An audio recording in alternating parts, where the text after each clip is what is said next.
I'm going to go over some logistical things, and I'll be testing some other people's voices as they arrive. But you guys can pick up your brushes, get that brush to the paper, get started working. And another reminder, if anybody here is looking for a reference photo or some other resource, just tag me in the chat and I'm happy to provide that. And I believe we need more glamour shots of art supplies. So if anyone here would like to share a photo of their setup, because you guys will find that a big part of the workshop is us comparing notes about various brands and brushes and techniques. So it's always really great for us to see that if you are willing. Before I keep going, let's test some other people's voices. How about Holly? If you want to unmute, let's test your voice. Hello. Hey, Holly. I don't think we've talked before. No. My first workshop. Well, this is going to be really fun because I just love hearing new voices. So I'm so happy you're here. Awesome. Can't wait. Cool. Okay. Let's get started with some of the logistical things about the workshop. But again, that brush should be in your hand and moving around that surface. Oh, and another thing, if anybody has technical questions about your materials, just tag me because that's the quickest way. Or if I am doing something else and not noticing, just unmute and ask me whatever it is you're looking for. Okay, so the way the workshop is structured is the first 2 hours is the studio portion. And so that's where you will be working on your projects. And what you'll do is post updates on what it is that you are doing into the chat. Then we will take a 10-minute break. And then the last hour of the workshop is a critique portion. But remember, you can take a break anytime you want because maybe you need to eat some chocolate cake or something like that in the middle of your work session. Got to keep up that energy, right? Now, the other thing about posting is it's really important to post early in your process because that is the part of this workshop and actually our Discord in general is that we get to see the incremental process of a piece happening. Because typically a lot of us are looking at artwork on a website, we're looking at it on social media, and most artists do not post that super early version and everything in between. Usually, typically what you see is just the final painting. But to me, the learning is in the works in progress, seeing the blob that happens before anything turns into something remotely good. And so nobody here should feel like it has to look great before I can post something. So you'll see a lot of people are posting those very early stages, and that's what we're really after. So you'll see by the time we get to the critique portion that we will have this wonderful documentation of how your piece progresses throughout the workshop. So never hesitate, because you know something, these workshops, I describe them as a giant sandbox for us to mess around.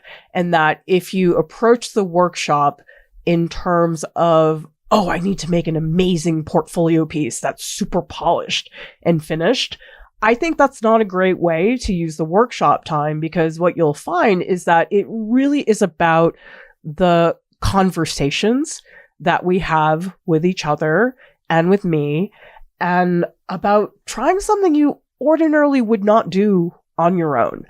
And so if you take away the desire to make an amazing painting, it actually makes it a lot easier for you to experiment, do new things, and not be so concerned about the final product. So the emphasis today is on the making. It's on the development, the progression, how you tackle new things that come up. That's really what the live session is about. And you guys will find after today, you still have a week of feedback that you can get in the Discord. So actually what a lot of people do is they'll work on something during the workshop, the live session, and then they'll do some more work on it afterwards. Some people start new pieces as well. So that's the nice thing about the live session is this is not the end. There's going to be lots of opportunities for you to follow up later on. So just take away that desire to perform, because that's not what you're here to do. You're here to learn and play. Doc J, let's test your voice. Hello, welcome. Has your morning been crazy or nice and slow? Somewhere in the middle. Took the dog for a nice walk. I'm still getting my art supplies set up. I opened up some new hot press watercolor paper, and I'm getting started. Nice. Don't you love new art supplies? I don't know. I love new art supplies, yes. Yeah. Something about ripping away the plastic wrap is like, whoa. It was yes, this is my first block of hot press watercolor. I really, really liked the block of cold press that I tried out a couple weeks ago. Yeah, watercolor blocks. Oh, whoever came up with that was so smart. So I'm glad that you have one. Yeah. Yeah. Cool. Thanks, Doc J. And in case people don't know what I'm talking about, a watercolor block is really handy because basically you don't have to stretch the paper. So some of you may have watched the Intro to Gouache workshop video that I did with Alex Rowe, and he stretches the paper, which is totally fine. But the watercolor block does it for you. And so it's sealed on all four sides. And then there's like a little opening. So when you're painting, the water buckles. But then when it dries, because it's sealed on all four sides, it dries perfectly flat. So I am a gigantic fan of watercolor blocks for that reason. Okay, I believe... All right, just checking to make sure we have everybody in there. So again, keep posting updates and I will call on people as the images come in. I do like to make sure that I get to everybody once before I do a second round. But even if I'm not calling on you, it's still great for you guys to post updates. So I probably won't be commenting on every photo, but I'll take a look and, oh, what is this, Barry?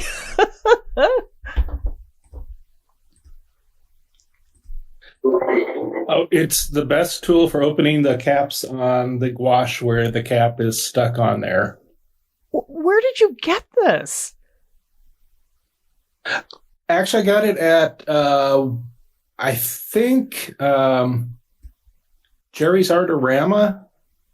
Golden started making them, and it has different sizes, so it works with the different size knurled caps. I have never seen this before.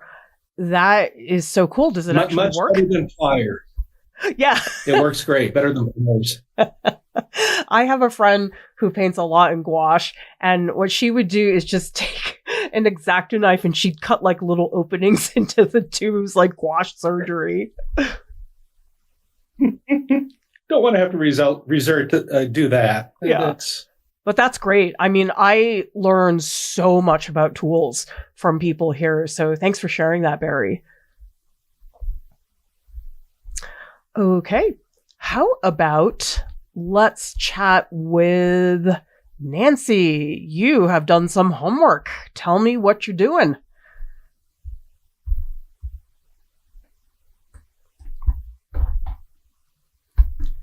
And I see. Well, I'm trying to do thumbnails. Okay. And how's that going? And, well, I was mostly trying to see what colors I might want to use to start. And then I also wanted to see if I could kind of make the pony emerge a little bit. So I think I like the one on the top right best as far as starting out. And I just went in while it was still kind of wet and put in a very wet white wash for the pony. Right. To see if I could just kind of make him emerge from the fog. That's what I was starting to think about. So I love that white wash. And it's funny because white isn't what a lot of people think of when it comes to doing a glaze, but I think they are so beautiful. And I've been doing some of that in my own work. And it does have that almost ethereal presence to it, which is a very good match for your photo. Yeah. I just keep trying different things because I have not been able to do this image in any media to my satisfaction yet. So I keep trying different things. So what media have you tried it in before? Pastel, watercolor several times. And I would have thought watercolor would have worked great, but it was terrible. Mm-hmm. And I think I tried it with colored pencils also. So maybe this is it, and maybe it's not. We'll just have to see. Yeah. Great. Yeah. That's what I'm here for, is just to practice and see what happens. So. Well, these are very good thumbnails. I think they are straight and to the point. They don't have tons of detail, but you're pretty clear about the color in the one that you said you liked. And I do think that one has better contrast. The first one, I love the textures and it is more impressionistic, but I think the pony, is it a horse or a pony?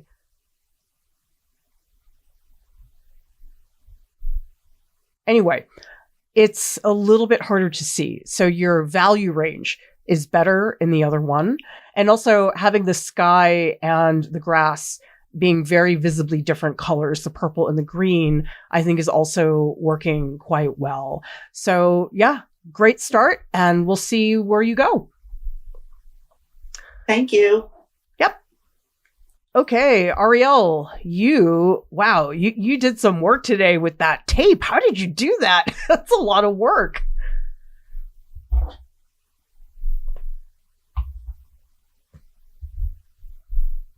So I have to make everything easy on myself. So it didn't take very long because I've done this kind of stuff in my sketchbook before. Oh, okay. I got this a hot press paper, and it's Fabriano, but it's not the fancy expensive stuff because I've been told that you don't have to use the fancy expensive stuff for gouache. Mm-hmm. And I just put down some tape, artist tape, to mark off the squares. I think I'm going to cut this into a meander book when I'm done.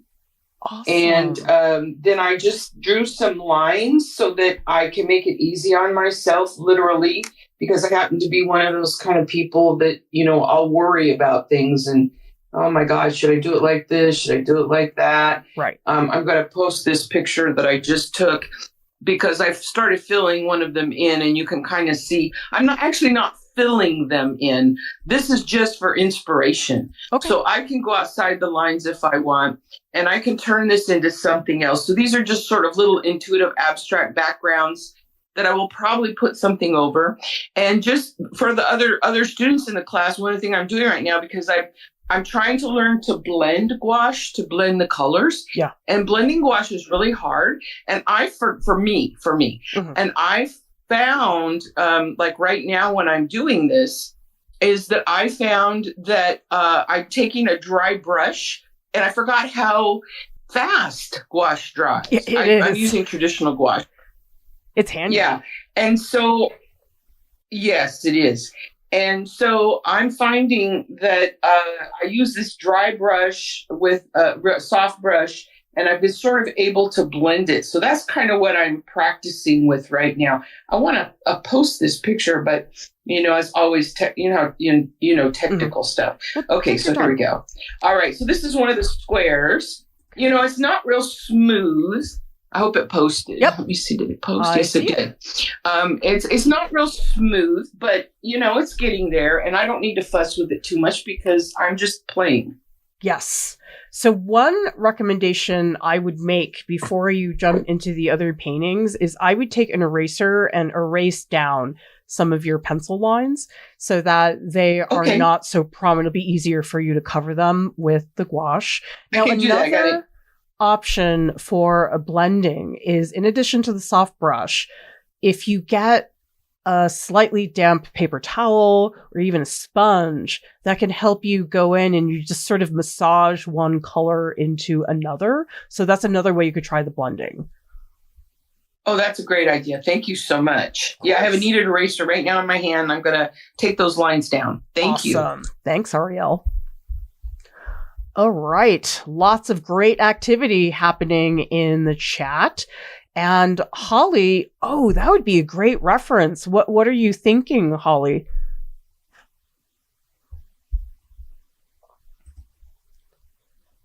So if you'd like to hop on voice. Hey. Mostly just what I've done before, because I haven't really played that much with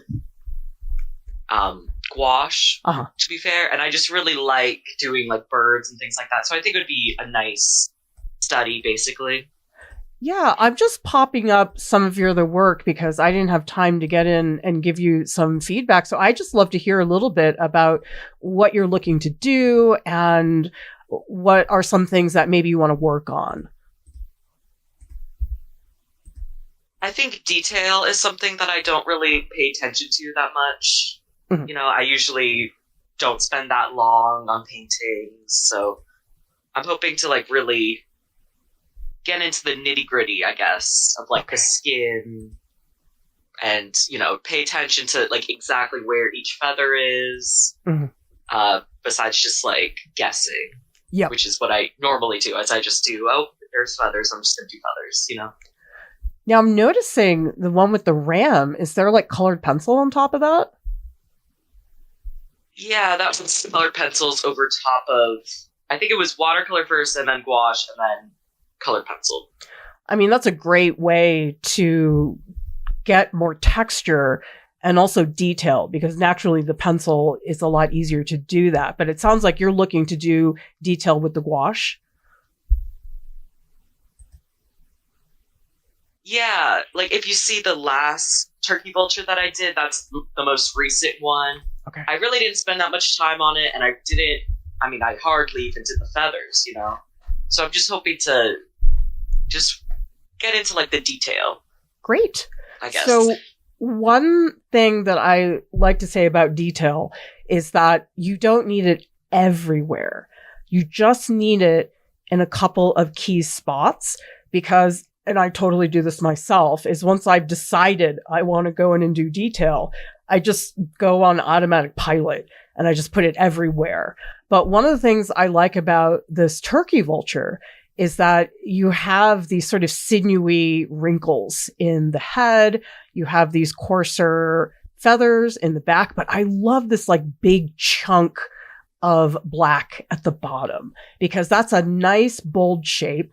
And it's also a place for our eyes to rest. So sometimes if we put detail everywhere, there's no resting place. You lose a sense of shape. So that's something I would think about, is being selective about where you put the detail. Awesome. I'll think about that. Thanks. Awesome. All right. Thanks, Holly. Okay. And let's take a look. How about from Doc J, struggling with some thumbnails?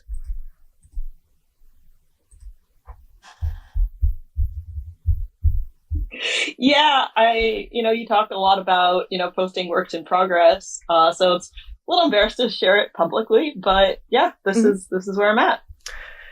Yeah, I know that's hard for a lot of artists, because most of us are not used to sharing these early stages. But it's really important, because oftentimes I can catch things that you're doing at the very early stage before you've spent a lot of time on them. Yeah, so I did these more or less counterclockwise. So the orange one was the first, and I tried to focus on value, and the proportions were off. And then I thought maybe the bottom right, I was like, maybe I should focus more on like just the lines and getting the outlines, and that didn't work. And so I'm happiest with the purple one. Yeah. I actually there's a bird skeleton in graphite under that. What? So that's yeah. I mean, sort of, yeah, because you talk a lot about like trying to draw the skeleton, and I didn't like use any references, so I'm not like I might have gotten some of the wings wrong, but that helped me get the structure a little more. Oh my gosh, I love that you did that. I was going to tell you, the other three, they're well drawn. I mean, they're totally fine thumbnail sketches, in my opinion. But this purple one, I was like, what is that? What is this bird? Like, it's such a funny image. So I'd be all for you going with this purple bird because I just think it's got so much personality. I feel like the other three, you're more describing what you see. And the one that's purple has serious personality. Yeah. So I've started putting down a layer. I'll see what happens. Great. So the only thing I would recommend that you do in the thumbnail process is to play with the composition a little bit more, because right now you're playing with the stylistic choices, like how you're actually making the image. But one thing that's sort of nice is if you give yourself, let's say if you take the purple bird and you move him up a little bit. So you got a little more space at the bottom if you want to develop what he's standing on, because right now you're sort of taking the bird and putting it in the exact same position. It's always in the middle. So sometimes messing around, let's say you want to have the tail go off the page, whatever it is you want to try. And then the second thing is I do think it's important that you color in the background. So that way we know, okay, this bird is purple. Does it look different if it's a yellow background or if it's a gray background? So that's the type of thing that I think is easy for us to forget about because we're so focused on the bird. All right, cool. Any advice on like the structure of the bird and how to make it look like recognizably a bird? Well, here's the thing. He's got a skeleton. I mean, does that really matter that much? I mean, it's totally fine if it's something you want to do. But I think sometimes we really feel sort of chained to our reference photo that, oh God, I'm cheating on my reference photo if I make some adjustments. But it could be something you think about is like, oh, do I exaggerate? I mean, wouldn't this be hilarious if the bird had a giant head that was so big in the upper left-hand corner? So obviously it's fine if you want to do something more accurate, but I would just tell you, I don't think it's as important that sometimes we think it is. All right, cool. I would say probably if you want to fix something, it would be the transition from the body into the tail. Now, I don't remember exactly what the image was, but I feel like it was a little more fluid at the bottom. Definitely, yeah. I've been listening to everyone talk and ask questions, and I definitely know where I could do things differently. Mm-hmm. Yeah, I was just kind of wondering, like for the workshop, like because, yeah, like I said, I don't know, there are definitely things that can be fixed. Mm-hmm. Yeah, I guess I'm just trying to fix a lot of things. And so I'm wondering, should I just like maybe start a new painting and where I could have maybe prevented these things, but I've learned a lot still working on. Yeah, it's up to you, but I think it'd be great for us to figure out the progression from here because yes, there's definitely things you'll take away and say, okay, next painting, I'm going to do this. But it is another challenge that last, I guess, 30% of the painting. How do we resolve what we've put together? Do you want to do that or do you want to start a new one? Yeah, I think I'd be happy keep working on this.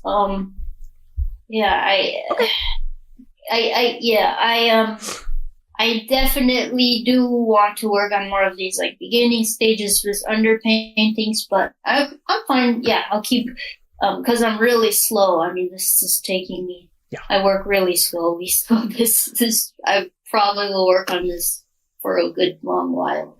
You know something? I'm glad that you paint slow, because I cannot tell you how many people ask me about speeding up the process. I'm like, you can't. You need to just work at your own pace. And you know what? Painting takes a long time. Out of everything that I do, I mean, I'm the same way. I'm a really slow painter, and I'm not when it comes to drawing. So totally embrace that slow pace. All right. Okay. Getting to the piece. So some things that I really love is the left eye. You've done such a great job of really accentuated the volume of those eyelids, because oftentimes eyelids, they look sort of drawn on, but I mean, I can feel the eyeball underneath those eyelids. So I just love how dramatic you've made that form, and these wrinkles that are down at the bottom by her neck, so many layers and washes on top of each other. And then the, I guess, shadow color, it's a little bit bluish, which works very well with that orange tint, because blue and orange are complementary colors. Okay, so I would say this is your choice, but you may want to cheat a little in terms of color, because this reference photo, and yes, it's mine, I can take all the blame for this, it's not that exciting in terms of color. It's very much a value-based image. Like, it's really good if you want to like play with blacks and highlights and stuff like that. But what you may need to do is exaggerate the color a little bit more.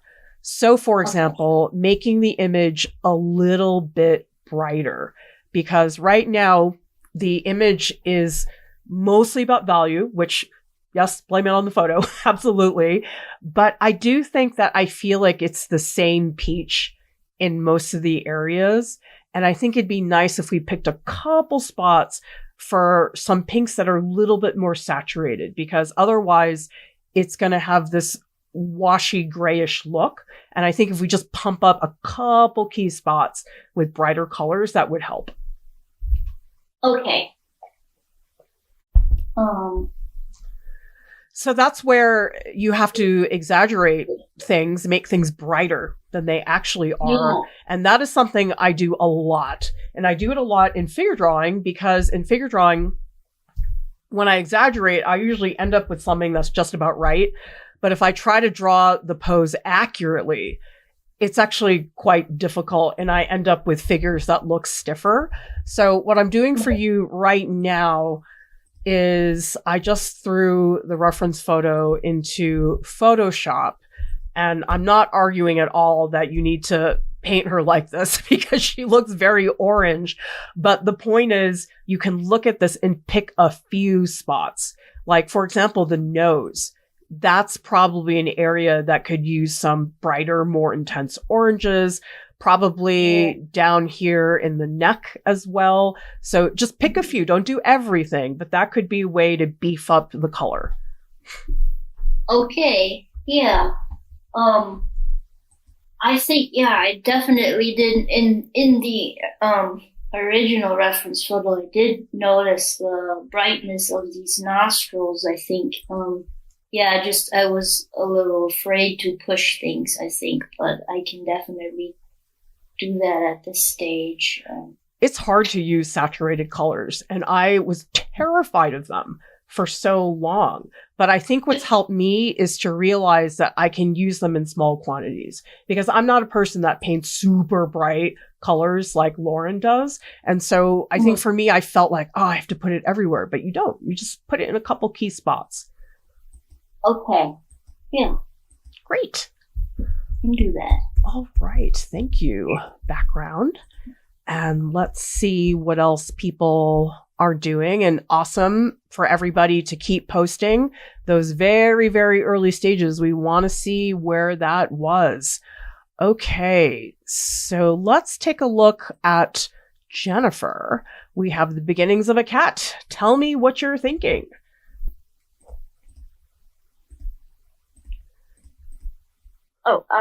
So I'm mostly trying the one that's an illustration. That's mostly what I'm going to follow. Okay. But I thought that the top part of the waterfall wasn't interesting enough, so I was going to use the other photos as kind of a reference of what to put in the background. Oh, so you're combining them together. Yeah. Got it. Okay, where are these photos from? This was from like a Life magazine, and then the illustration I got as a postcard. It's the care of the aged falls in Minho Province. Yeah.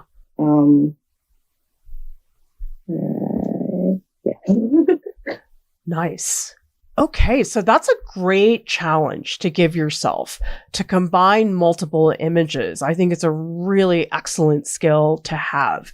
Now, what are you thinking in terms of what you want to work on? Any particular effects or stylistic choices you want to make? I'm like completely new to painting, so I'm not sure. I'm just kind of trying to get used to working with like the medium and, just painting in general. All right. Well, let me take a look at what you posted afterwards. Okay. Tell me what you're thinking with these. Oh, are these little studies that you're doing? Yeah. I was thinking of what colors would go together. Great. And that's pretty much the illustration is what I'm trying to do. It's just the other ones I thought that maybe. Okay, so these are great beginnings. And one thing I really like about the one on the left is that you have that nice, deep, dark purple. And so the one on the left, to me, has a better range of value. The one on the right has the diversity of color, but it doesn't have that range of value. And certainly you can do more of them. But another thing that I would recommend you do is that you spend some time drawing a literal rectangle.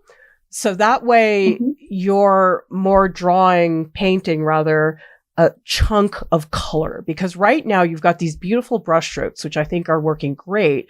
But it's sort of like what I've been telling other people, that it's almost like you've got furniture, but you have no rug. And so you want a rug underneath first, which for a lot of people, that's the underpainting. So an underpainting is where you paint very, very thin just as a foundation for the painting. And then when you put those chunky brushstrokes on top, you've got a rug to glue it together. So it's like right now you've got these great brushstrokes, but they're sort of fragmented. Like I don't see as well how they are connected to each other. So one way you could try it, you could just paint a thin wash of a rectangle and then paint those brushstrokes over it. So let me show you, because Alex Rhode does do that in the Gouache intro tutorial. So I'm just going to post these, and these are very small gouache. These are probably like 2 inches across. So I don't know, can you see my screen? Yes. Okay. So do you see how in all of these, there is that quick initial wash of the rectangle, and then he puts the strokes on top, and it just always feels cohesive. Oh, okay. So yeah, you can certainly obviously keep working on these ones you've done, but I do think it would be worthwhile to do at least another one, maybe 2, where you do have a very clear-cut rectangle of color. Okay. Great. Thank you. Okay. Let's see. And remember, everybody, I'm going to make sure I get to everybody first before I come back and do a second round. Okay, Andrea, hop on voice. Let's see what you are up to.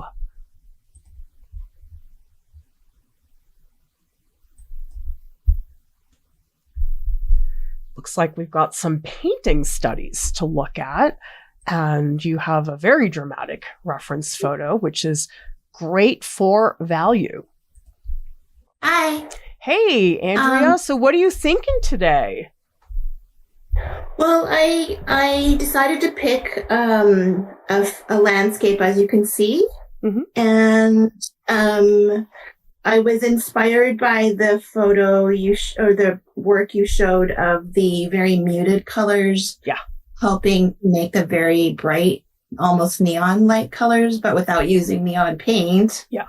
And to me, that sort of connected with this idea of like it being inspired by Ghibli. Yeah. So those are the ideas that I had when I picked this reference photo, and I'm just posting a neat, like my latest, where I'm at with the fourth for a little attempt that I'm doing. And I'm just trying to, go with that idea of more muted colors to help the brights be brighter, with different colors, obviously. Definitely. Oh, I love how just free and fluid the strokes are in a lot of these. And the one in the upper right-hand corner, that one has these sort of fragmented dots at the top, which feels so different than the more washy, wavy parts. So I really think that's a nice variation in your brushwork. And my favorite one is the red one right now, because there you're leaving a little more space, the white of the paper, because I don't know about you, but for me, oftentimes I feel like my hand is ahead of my brain. And before I know it, I've like covered everything. And so the red one, do you see that big white shape at the top? That is what I was talking about earlier about having a resting place. Whereas the blue one on the lower left doesn't really have a nice resting place for us. Now, I know you're going to work on these more, so maybe you will not have that in the blue one later on. But it is something to think about, because I think pieces get busy very fast. And so it's always important to keep in mind, I do need a resting place. When you say resting place, like, because I was also listening to filling in, like washing the background. Yeah. But when you're trying to leave white, you still put like a very thin wash down so that it's not completely naked, right? Oh, yes. Let me be clear. That was a little bit confusing the way I put it. So when I say resting place, what I mean by that is some part of the painting where there's not a lot going on. So there's just like a big patch of black in one area. And so that patch of black is not that exciting because it's just a flat color. But then you can have another space where, you've got all this detail and it's very busy looking. So the idea is you want some balance between parts of the painting that are very plain and very boring. And then you have a couple spots where the excitement happens. And so that's what that big white shape in the red one is doing for you. I don't think it should stay the raw paper, but just as a shape itself, it is a resting place at this stage. Gotcha. I guess I'm trying to sort out the difference between leaving a resting place and creating one. Like, leaving one sort of with less color from the beginning versus, like, say the dark blue one on the bottom left. Painting with gouache, we're kind of allowed to use white, right? So a resting place I could now create by adding it in. Totally. Am I thinking correctly? Okay. Another thing I would love for you to think about. So this is so clear in terms of, we have the trees, they're very, very dark. And then you have this very beautiful, soft, bright colors in the background. So typically what I think our brain wants to do is to say, I'm going to paint the whole sky and then I finish it and then I'll go in and put the black on top. And certainly that is the way to do that. But I think what happens sometimes is it almost ends up looking like you cut out a black sheet of paper and stuck it on the sky. Like it tends to separate a little bit. So what I usually recommend, do some work on the sky, get it solid so you're not feeling like you're totally lost, but then bring in the black shapes way sooner than you think you need to. Because actually what ends up happening later, and I think this does make it more cohesive, the little dots of yellow that are in the trees, you'll actually go in and paint them on top of the black in some areas. And I think that's what happens is people don't have that relationship between the sky and the trees, and they don't realize that it's just constant layering. Like sometimes you'll just put yellow on black. Other times you'll put a little bit of black on the yellow because maybe you want a softer edge. But so what I'm basically saying is you'll go back and forth between the trees and the sky, and it's not just putting one thing on top of another.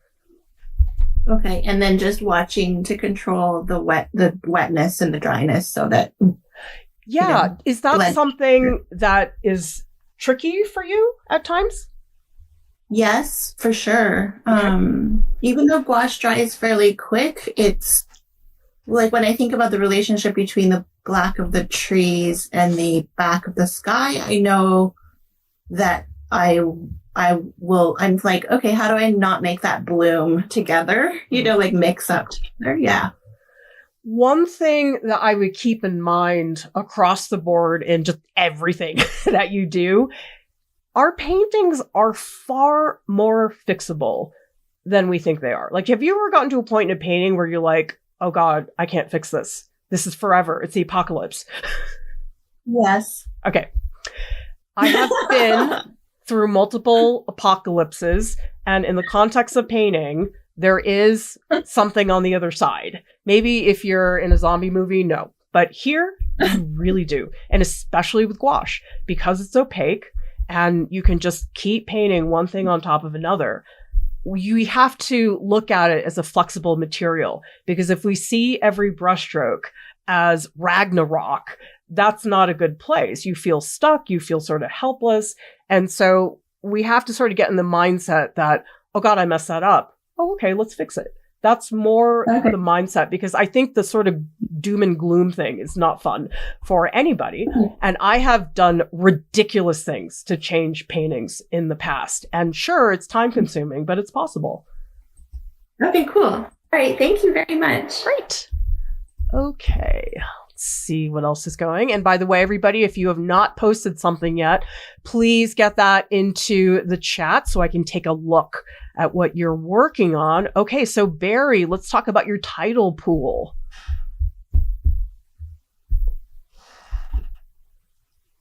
Well, this is something I tried before digitally, and it didn't really work. And I tried it before with pastels, and it was interesting. So now I'm trying it with gouache, which is not. I'm not very familiar with like gouache or watercolor, so it's interesting. Well, you've done acrylics in the past, right? Yeah, but it seems like you can zip to opacity much easier with acrylics. Yes. And of course, if you turn your back around at them, they've already dried and you can add another layer. Yeah. Yeah. So the whole thing about gouache that I think, I don't want to say better than watercolor, but it is easier to work with because of its ability to create opaque paint.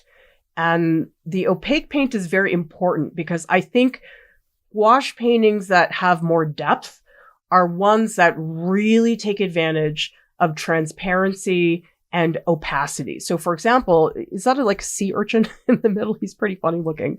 Yeah, so, I see anatomy. Yeah. The white parts of the mane, mostly some of them are opaque. There's a couple that are a little bit transparent. But let's say you want to make the sea urchin stand out. Probably what I would recommend is making it more opaque and building up those layers. And oftentimes it is something that takes multiple layers. Like sometimes you'll put down white, let it dry, and then realize, oh, that's not quite opaque. Let me do another layer, sometimes a third layer. And then you have other areas like the top upper right-hand corner near your finger. That's very transparent. That's very washy. And so having areas of washy transparency and really nice, thick, solid, opaque paint, that's a critical component of gouache. Now, I'm not saying you have to do that. There are people who do all opaque or all transparent, but I think given that this is a fairly new material for you, it would be good to try both. Okay. No, it sounds good. The other thing, have you done any stuff where you wipe away with a damp paper towel? I have tried that, but this paper is really, I'm using a very inexpensive paper, and when I did that, some of the paper also came off. Oh, yeah, that can happen. So if you someday do it on a better quality paper, that's one thing that's really nice about gouache. It's so easy to get rid of, and you can't do that with acrylics. So that is a great option about this material. Okay. Also, another thing is in terms of color scheme, are you after something more muted, or do you want to do some brighter colors? I'm trying to go muted, but I also want to bring out some of like the sea snails and make them pop a bit and maybe go a little beyond what they actually are. I think that'd be great because the vast majority of your composition is largely green. It's like a little bluish, a little yellow, but it fundamentally is like a green painting. And so if you put really bright red on those snails, they are going to massively pop. And actually, we had a friend in art school who that was his shtick. Like he'd always make these like blue-white paintings and put like a dab of cadmium red. Like he always did that. But you know what? It works. Okay. I'm willing to steal anybody's tricks. Hey, why reinvent the wheel? Exactly. Okay. Thank you, Barry. Thank you. And I'd love to see a post from Erica, unless I missed it. Let me know, Erica, if that is the case. But I'd love to see a piece from you before I do another round. And no pressure. I'm not trying to put you on the spot here, but I do like to make sure that I get to everybody at least once and twice, ideally, within the session. Okay, let me do another round.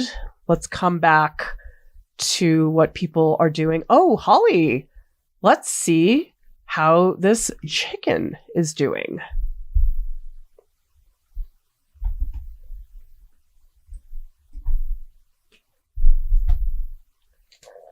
And I'm going to pull up the reference photo as well, Holly. And I got a little farther along. I'll post that. Oh, okay, fantastic. Oh, and I see you also have the pencil drawing, and this is the reference. Okay, fantastic. All right. Oh, great. So you've really started building up the intensity of the colors. I love how in the earlier version, this is blocked in, but you have these sort of traces of white in between shapes. And this one, you've gotten rid of almost all of them. So this one definitely has like a richer look to the color.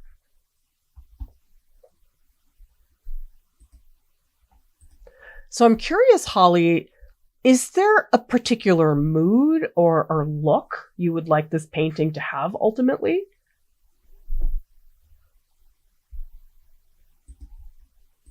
I'm not sure. I do know I really want to focus on the highlights. Okay. And kind of that contemplative look, I guess, that the chicken has. Like, there's just really nice highlights, like, behind the crown, I think it's called. Yeah. Uh-huh. And I guess, like, a nice, relaxed look, I guess, is what I He's pretty chill, isn't he? Okay. Yeah, like, chill.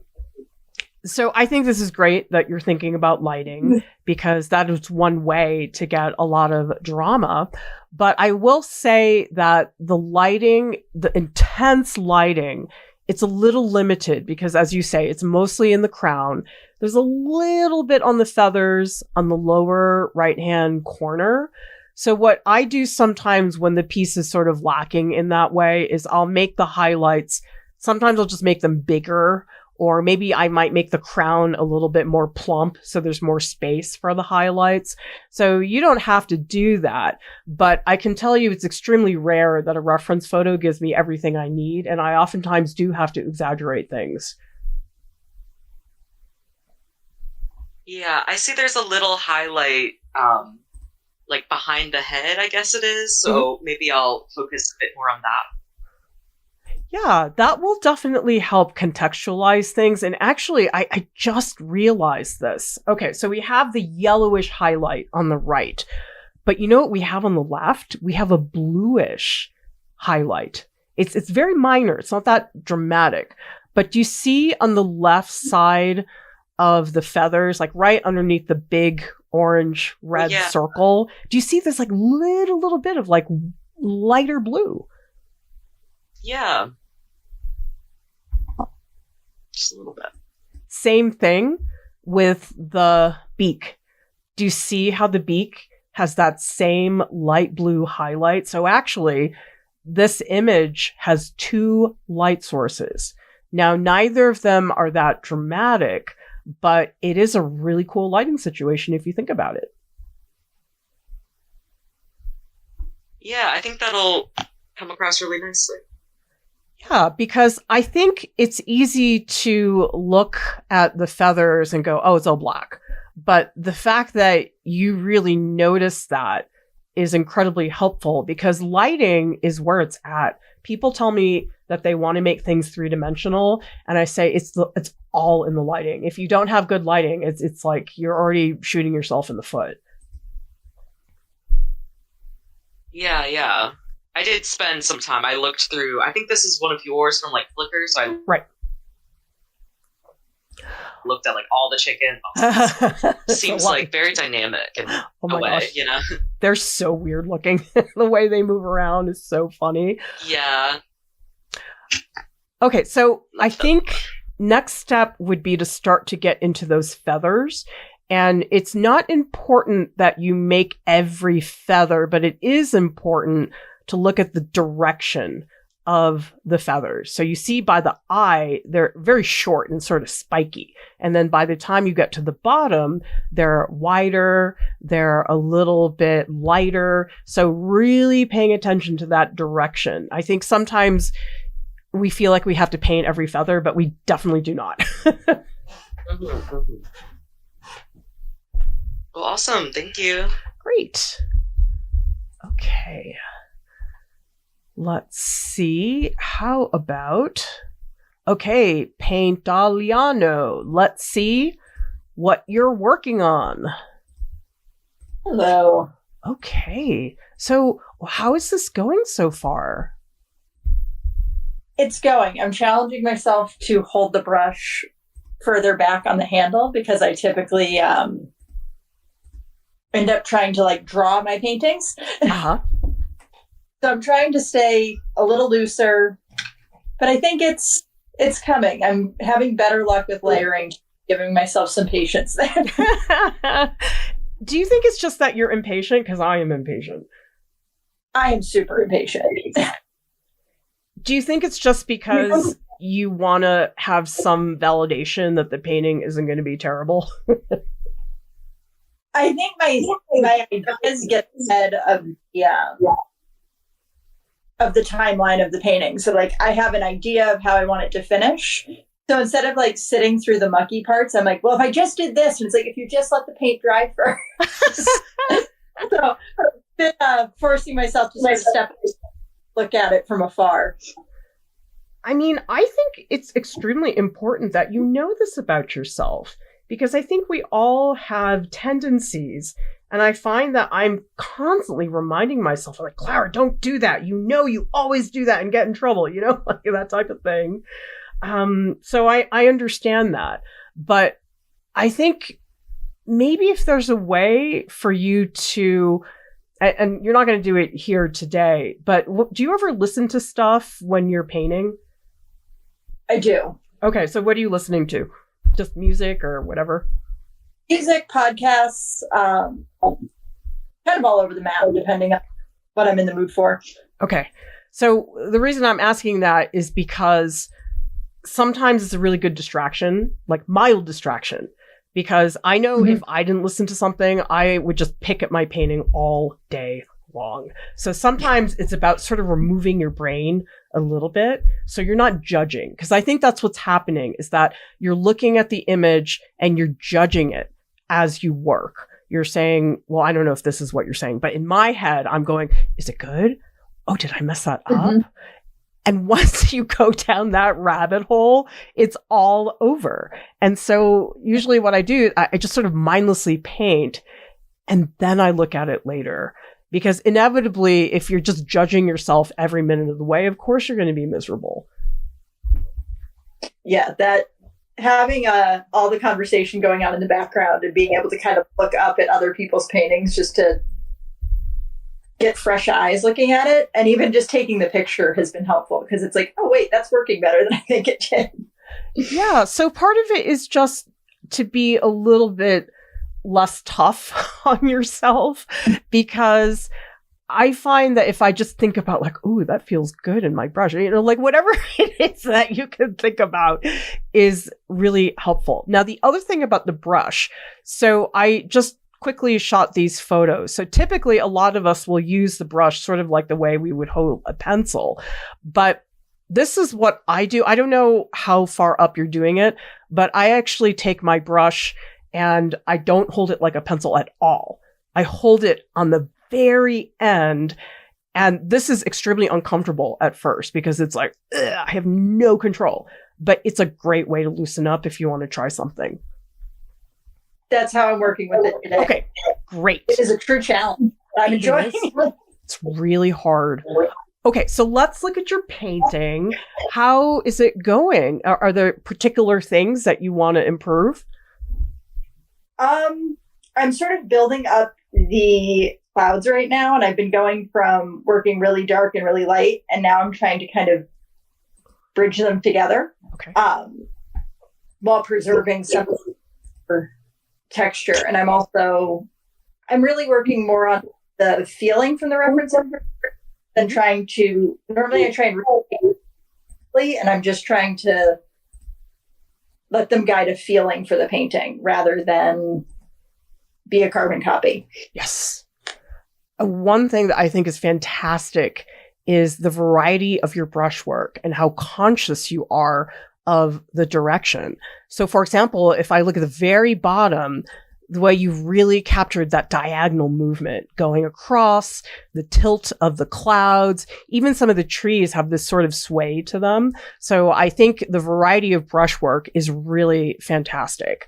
I think where you may want to go eventually is to, as I was talking to Andrea about, making more resting places for yourself, because the bottom of the painting, yeah, there's a lot going on.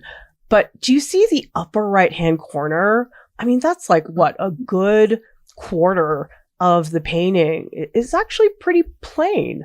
And so you might think about letting that shape be a little bit, I guess, less interesting, because you've added really wonderful brushwork, and it kind of kills me to tell you to paint over that. But I think that's where I see a real opacity and plainness to that area. And I really think it takes guts to make a big shape like that. That's really sort of flat. I'll go for it. And then how about building up opacity? Oh, I'm sorry, you go. No, I definitely go try putting it larger flat shape there. I'm having better luck with the opacity. It started very, very thin, almost to the point where it was graining on the paper. And I've just been working slowly getting thicker. So I'm having a lot better luck with it. Great. Yeah, that's the way to go. Incrementally, a little bit thicker as you go. It's always easy to paint over thin paint, but if you're trying to do the opposite with gouache because it reactivates, it's not the easiest thing. Yeah. Awesome. I'll keep going. Thanks, Erica. Okay. And let me take a look at some other updates. How about Nancy? Let's take a look at what you've been up to. And I think I do see 2 updates from you. Yes. Okay. So I've taken your past advice, and once I got my background in big blobs, now I'm slowing down. Awesome. And I'm kind of finding that if I'm adding some of the background color back into the pony to help him kind of meld back in. Right. So that I think is helping. Mm-hmm. So yeah, that's what I've been doing. I mean, one thing that I really love that you're doing right now is the horizon line, that beautiful bleed. I don't know if you've done a lot of bleeds before, but they can be so wonderful to add. And that's basically wet and wet is to make that bleed. So I'm wondering, do you like that effect? And do you want to keep doing it in other areas? I love that effect. Yeah. Awesome. So that brings up the next idea, which is edges. I think in your painting, it's very important because if I look at the reference photo, you'll see that horizon line. I mean, you can barely see it because it's so subtle. But do you see the horse, the left leg? That's a pretty defined edge. It's also a little bit darker. But then when I get up to the top of the hair by the right ear, we lose the edge. It's very soft. And so as you're painting the horse, ask yourself, is this a soft edge? Is it really, really blurry edge? Or is it more crisp? Because I, for some reason, didn't figure this out until like 10 years after art school. In retrospect, I look at my old paintings and I didn't have any soft edges. I made everything crisp. And that's why a lot of my paintings look very flat at the time. Yeah, I tend to think like an edge is an edge. So that's good. That's good advice. Yeah. Yeah, it's so funny. It's like I never thought about that. And now it's like such a big part of how I paint. Now, the other thing too is I would pay a lot of attention to where the legs go into the grass. It's a little tricky because we don't see the hooves. And so you really have to think about the overlap of the grass because we want the feeling that those legs are like nestled in the grass because otherwise the horse looks like it's floating. So that's a pretty important transition for you to look at. Yeah, I was thinking that I wanted to do a little more with the pony and then go back to the background, especially around his legs and stuff, because I thought maybe I should be kind of working on both at the same time so that they, work together. I mean, you're pretty good with the background for now. You've got enough. And I think the pony is definitely the next thing to work on. So you don't have to worry about doing them both at the same time at this stage because the background is pretty well established. Okay. Awesome. Okay. Thank you.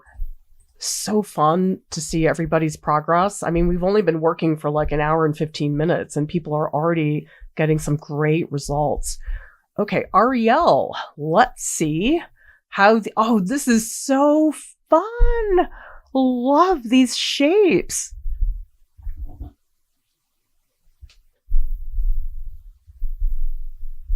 So I'm trying to work thin to thick, and I'm tired already. The last 2 weeks were crazy busy. Yeah. I'm also slightly distracted because my husband, our anniversary was last month, and almost every year my husband will allow me to combine my anniversary present with my Hanukkah present, sometimes with my birthday present too, because they all kind of around the same time.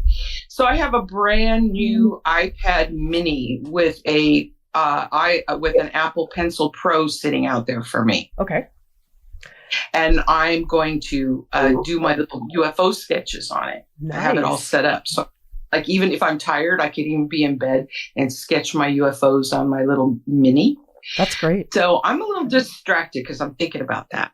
Anyway, this is I miss my watercolor. Pardon? Oh, that wasn't me. Let me make sure everybody is muted. Oh, Okay. yeah, Andrea, if you could mute, that would help get the audio a little bit more clean. Anyway, keep going, Ariel. So I miss my watercolor backgrounds. I don't like the gouache in the background, but I'm going to push it through and see if I can do. I know that it can be like watercolor, but it's not for me. I have 50 years of watercolor practice, and I really miss my watercolors. Right? Not 50, about 40, because they have such unusual properties. But this is a good experiment to try to do the gouache in the background. So, yeah, I'm struggling with it a little, Clara. Can you maybe bring in some watercolor? Because nobody says you can only use gouache just because the workshop is called gouache.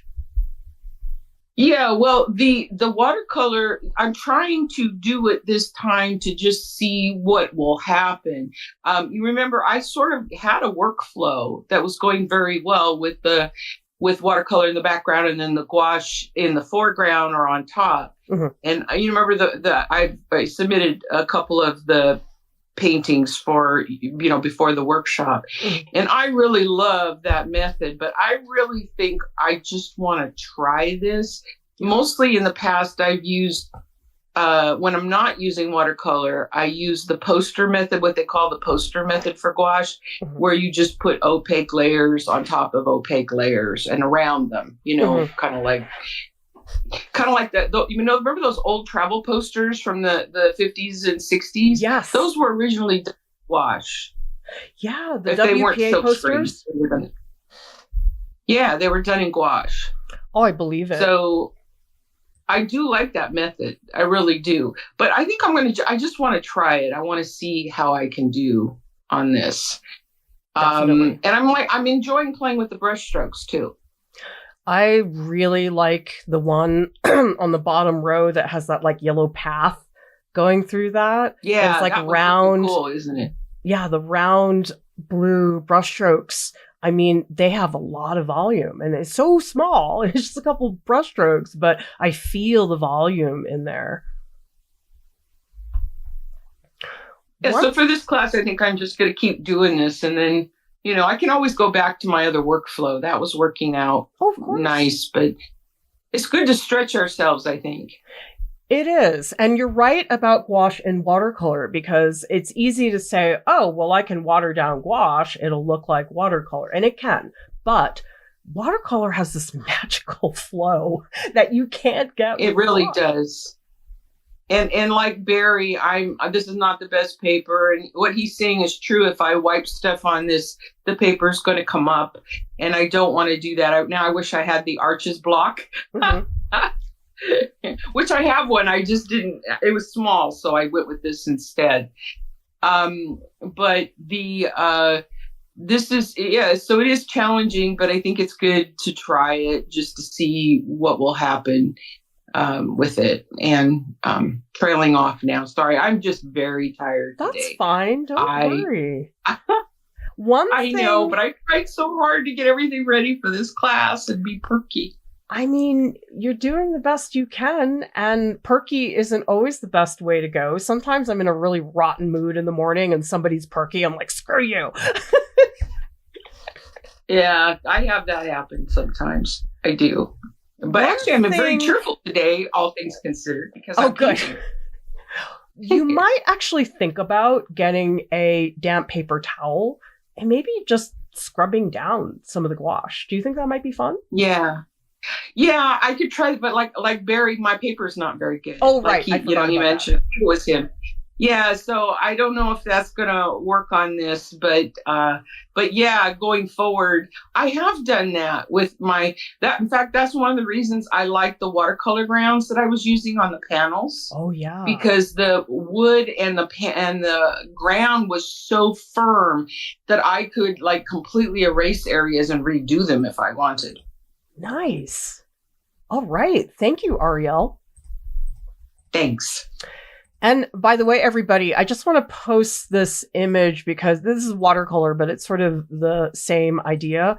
Is I worked on this painting of an aloe plant in Portugal at the Botanical Garden.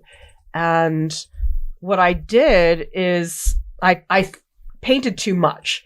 And so if you look at where it was when I left the garden, it's got a coarseness to it, but I wanted it more atmospheric, and you guys can look at this later. And so I actually spent a really long time with a sponge just scrubbing down areas. And that's actually very applicable to what Nancy is doing, is having that softness and thinking more deliberately about those edges. So you guys can take a look at that. Background science. Oh, wow. This looks fantastic. What do you think? Yeah, thanks. I think it's going really well. I was surprised that actually it was kind of adding more saturation, was kind of solving a lot of problems I had.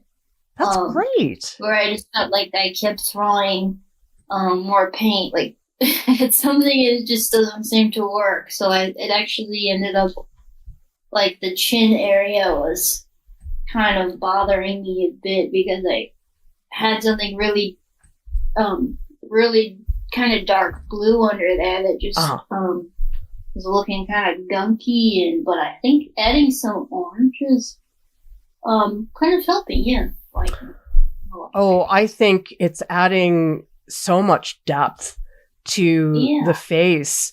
And isn't it amazing? Like, you didn't have to do that much work. It's not like you had to overall. It's like you just added a couple things. And so that's the thing, when we have gotten through the initial hump of getting the piece together, you realize, well, two things. This is my experience. Number one, you slow down a lot because you're not doing like big sweeping shapes. The second thing is little things have high impact. And so you didn't add like 500 new brushstrokes, but the ones that you did add really had a high impact.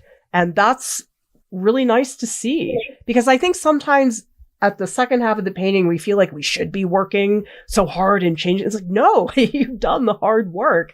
Now you can step back and say, okay, a little here, little there. And so that's a great shift of mindset to make. Yeah.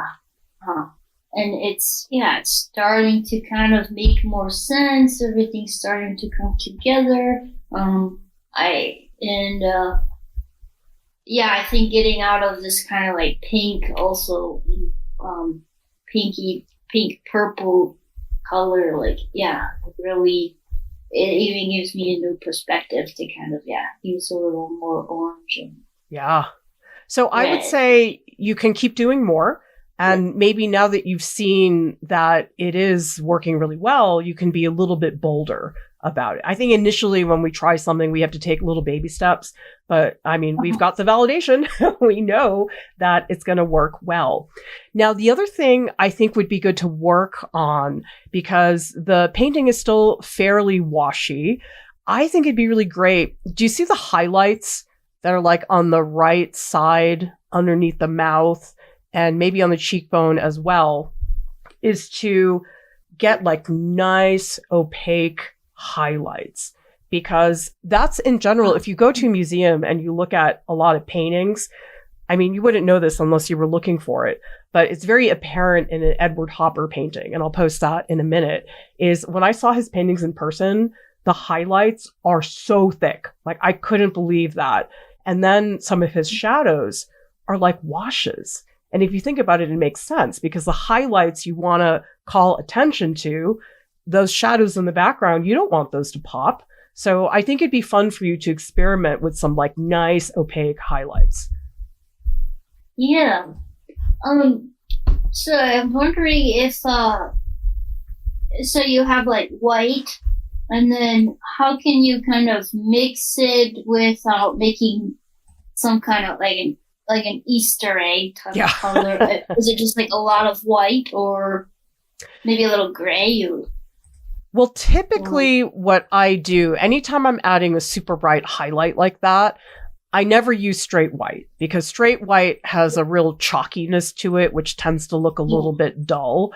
So usually it depends on the image, but oftentimes I will add just like a little tint of a bright yellow. And that gives the highlight just a little bit more luminosity to it. So you can tint it however you want. I would guess maybe for this one, yeah, a tint of yellow would be fine. Okay.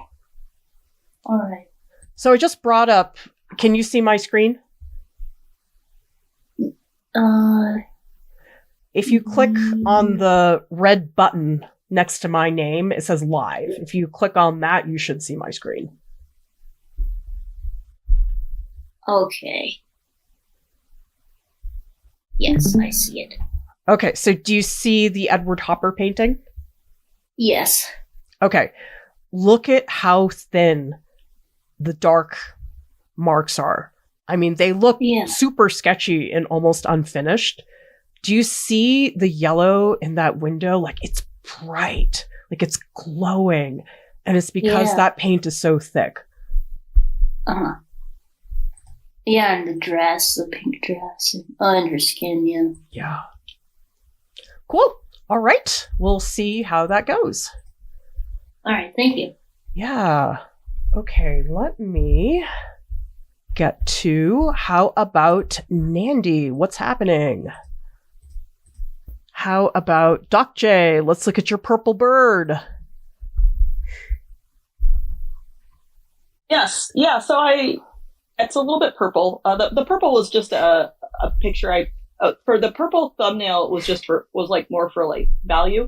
Okay. So I'm trying to go for like some more muted like blues and grays, more similar to the reference image. Beautiful. So just trying to figure out like colors. how to put in like some of the highlights and shadows, but like waiting to put in the shadows. Yeah. Okay, I would say it's all right to not get to the dark colors soon, because I find with things like gouache and watercolor, if I put in the darks too soon, it's always almost too much. And it also has the potential to really muddy things down. So if you just sort of hold off on those dark areas, that can be a way to prevent that muddiness. Because the whole thing about painting, this is the case with every material, is that as you add more colors, things do get muddier and muddier. And so you have to just sort of hold off, and then it's like, oh, now I'm ready for something really bright. Let's put it down now. And you've got really nice shifts of tone, because this is a pretty low contrast stage that you're at, but I feel how volumetric that body is. I mean, it's got mass. Mm-hmm. Yeah, a little bit of a chunky bird. Love it. Yeah. So I would say... And then I actually had a question about the...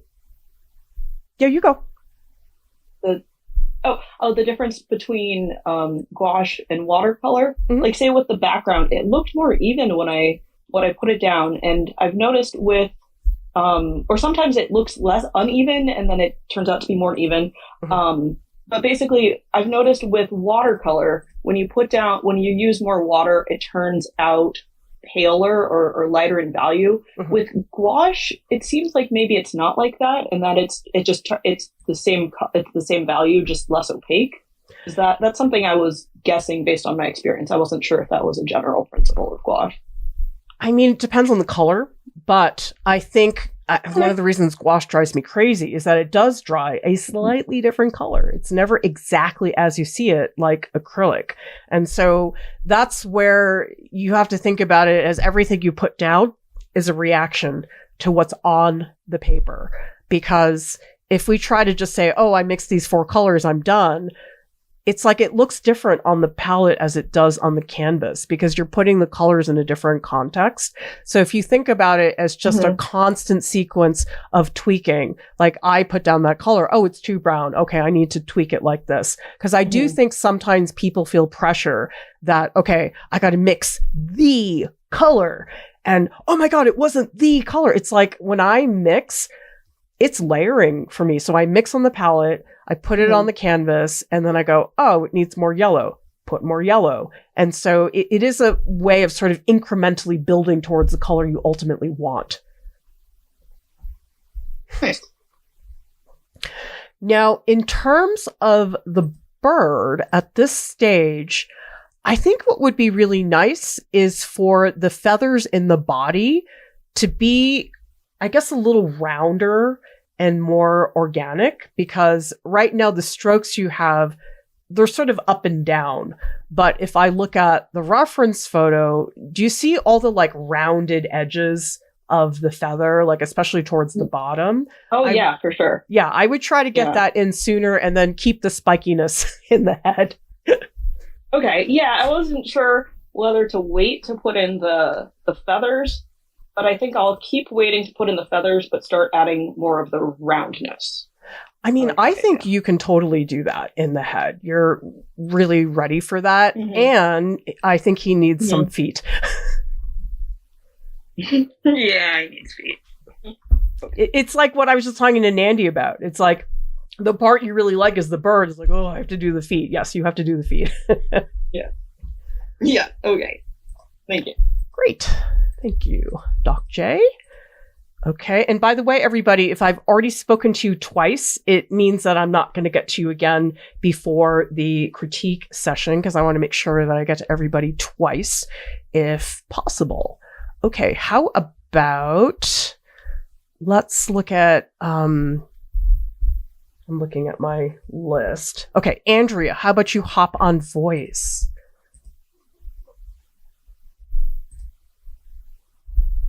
Can you hear me? Yep. How's it going? Okay.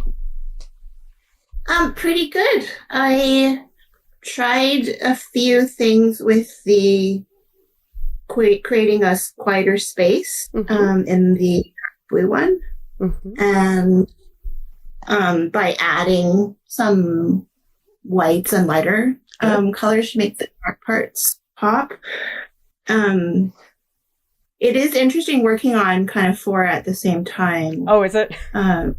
Yeah, it's like sort of what you can achieve by leaving white paper versus what you can achieve by adding white paint. You know, it looks different. Totally different. Yeah, so it's very cool. And then I started to work on the trees, and so that they wouldn't look like I cut out paper and stuck it on, like you said.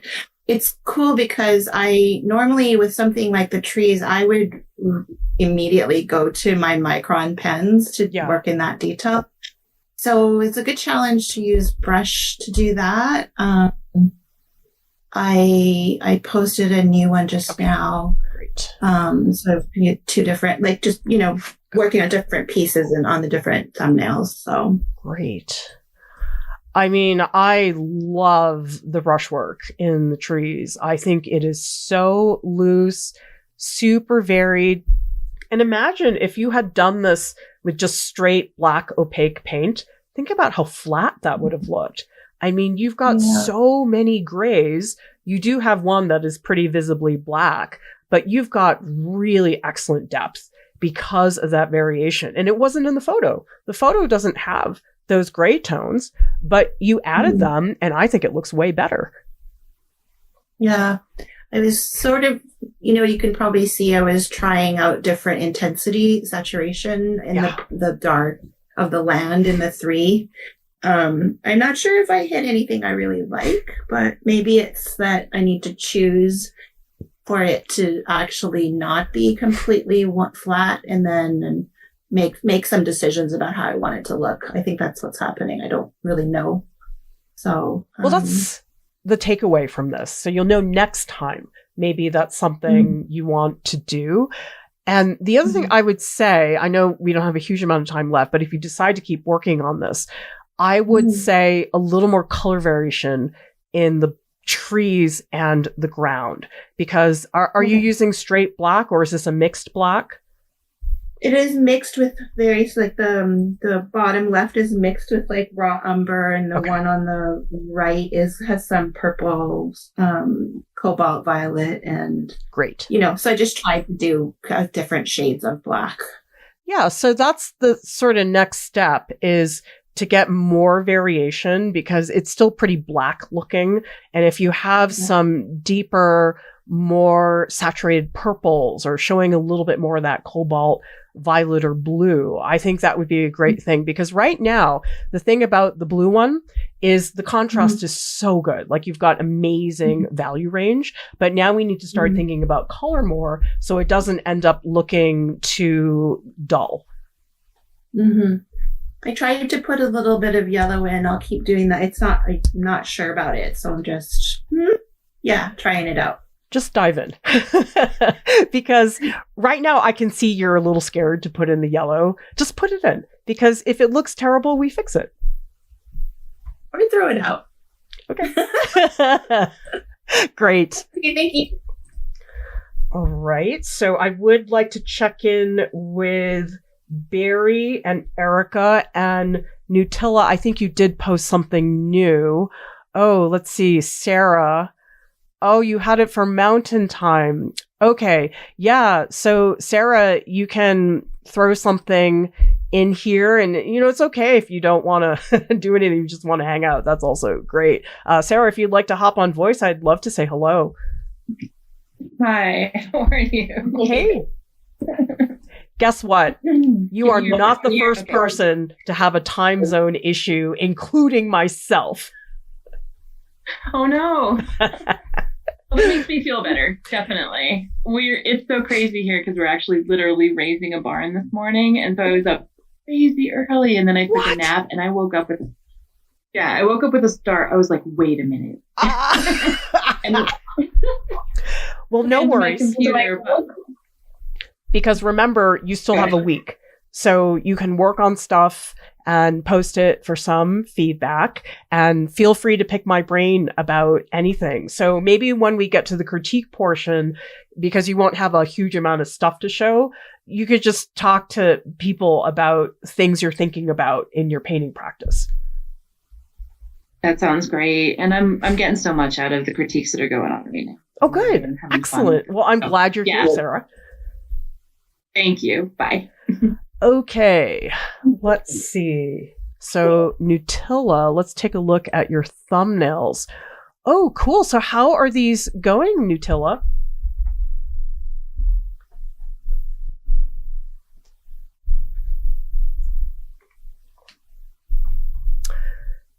Yeah, these are compositions now. What do you think, Nutella? Okay.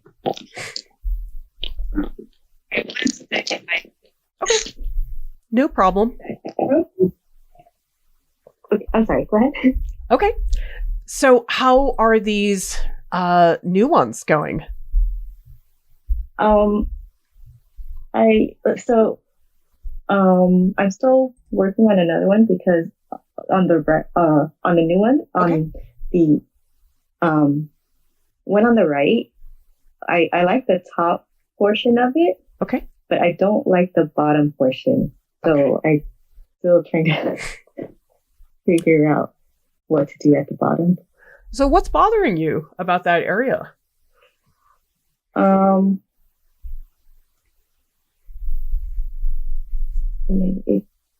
It's like I something about the blue, Is it a color issue, or do you think it's more like the shape of it? It's more the color issue. Like, I don't mind the shape. I could change the shape, but it's more the color. I don't really like that that shade of blue against the like orangish color. Okay. Well, what kind of mood do you want this to have? Is it a more calm scene, or is it a little more dramatic?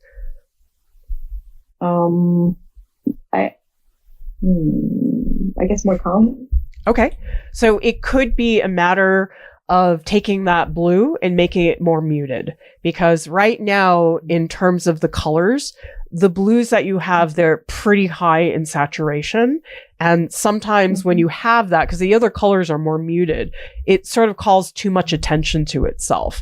So you could play around and just paint right on top on the thumbnail, is take that blue, but maybe add a little bit of burnt sienna or brown to it, maybe make it a little bit lighter, and then maybe it won't stick out so much. Oh, okay. Thank you. Because a lot of the times it's not so much that that's not a good color, but that it's not a good fit for the other colors. And I like to think about color and tell myself, okay, is there a part of the image I really want it to pop? I want people to notice that. Usually that's an area that is more saturated, higher in contrast.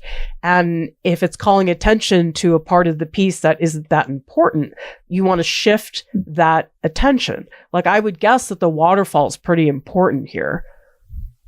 Yeah. Cool. All right. Oh, sorry, you go.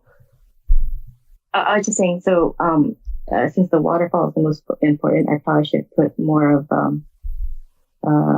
like a saturated color on top of the waterfall instead of everything else. Yeah, that's one way to do it. The other thing about your waterfall right now is it's so bright because it's the lightest part of your composition. So you definitely have that going for you. Oh, okay. Okay. Thank you. Great. Okay, so I would love to get to Barry and Erica before, but again, no pressure.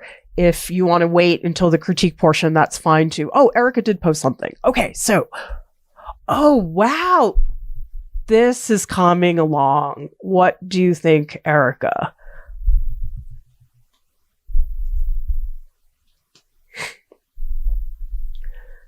I'm definitely feeling the depth more compared to what you had before. And I think part of it is that you softened a lot of it in the upper right-hand corner.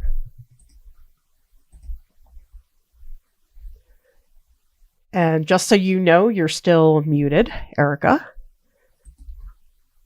Whoops, sorry. That's okay. So how's this feeling? It's coming along. I'm glad I've pushed through the part where I normally get frustrated and start over. And just kind of letting the layers build and not, when I'm getting frustrated with one spot, I'm kind of moving to a different, foreground, background, the clouds, just kind of moving around. I mean, first of all, that helps with cohesion. And second of all, it just takes the pressure. Because I think if we stick in one area for too long, we sort of get more frustrated. And if we just move on, sometimes it just helps alleviate that. It definitely has. Yeah, do you know what I mean, though? That the depth is so much greater now? Yeah, no, I do see that a lot. And I'm actually pleased with it, which is not something I say often about. Okay, good. So one area that I think I would work on, the lower right-hand corner where the dark green grass, bushes, contacts the light green, you probably want to look at that transition. So that's sort of like what I was talking to Nancy about in terms of edges, whether they are soft or whether it's more abrupt. I'm guessing probably it just means that the ground needs some more work because that's probably the least developed out of what you have right now. But that edge where the bushes, trees contact the ground is a really important transition. So that's something I'd take a look at next. Yeah, definitely. Thank you. Of course. All right, Barry. Every time I take a photo, I see something to change. Okay, let's chat.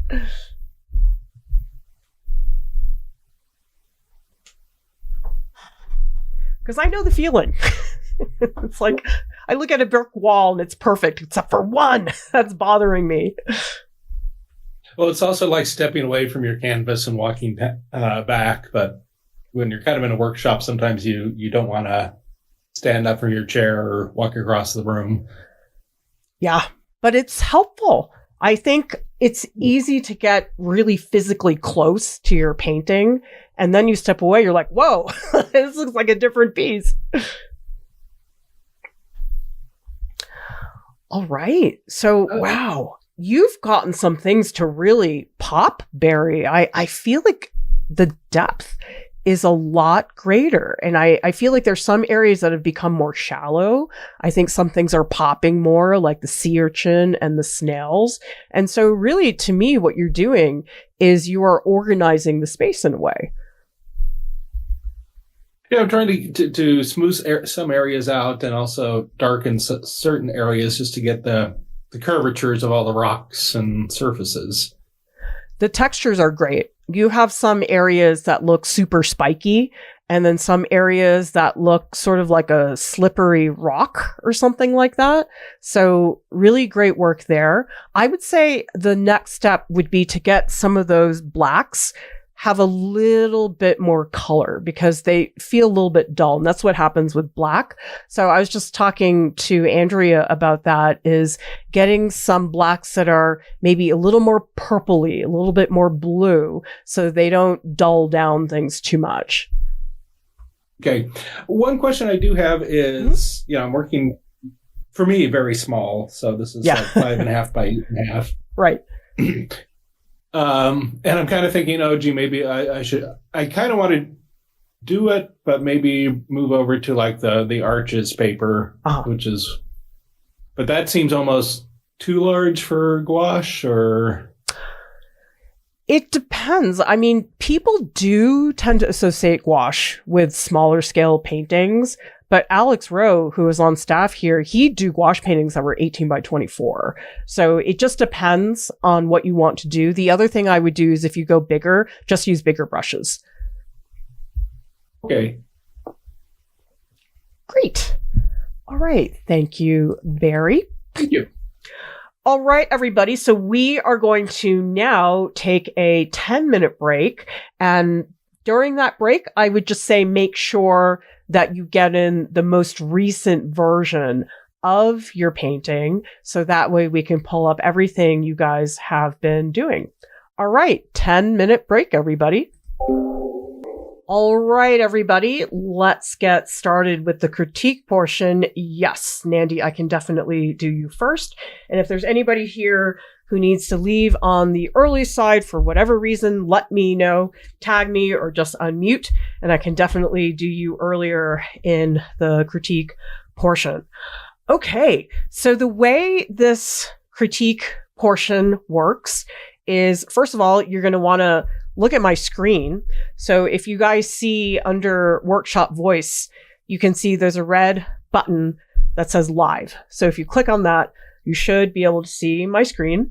So I'll bring everybody on voice one at a time, but it is really nice if you guys are able to type comments to each other into the chat. Not required, and if you find it too distracting, don't worry about it. But if you do, make sure that you tag the person so it's easy for them to scroll up later and read the comments. Don't try to read the comments when you're talking to me on voice. Okay, how about Jennifer? Let's get you onto voice and let's chat about the progress of your chicken. Oh, wait, that's not... Oh, wait, Holly, sorry. Wrong person. I know that made no sense. Holly, let's get you on voice.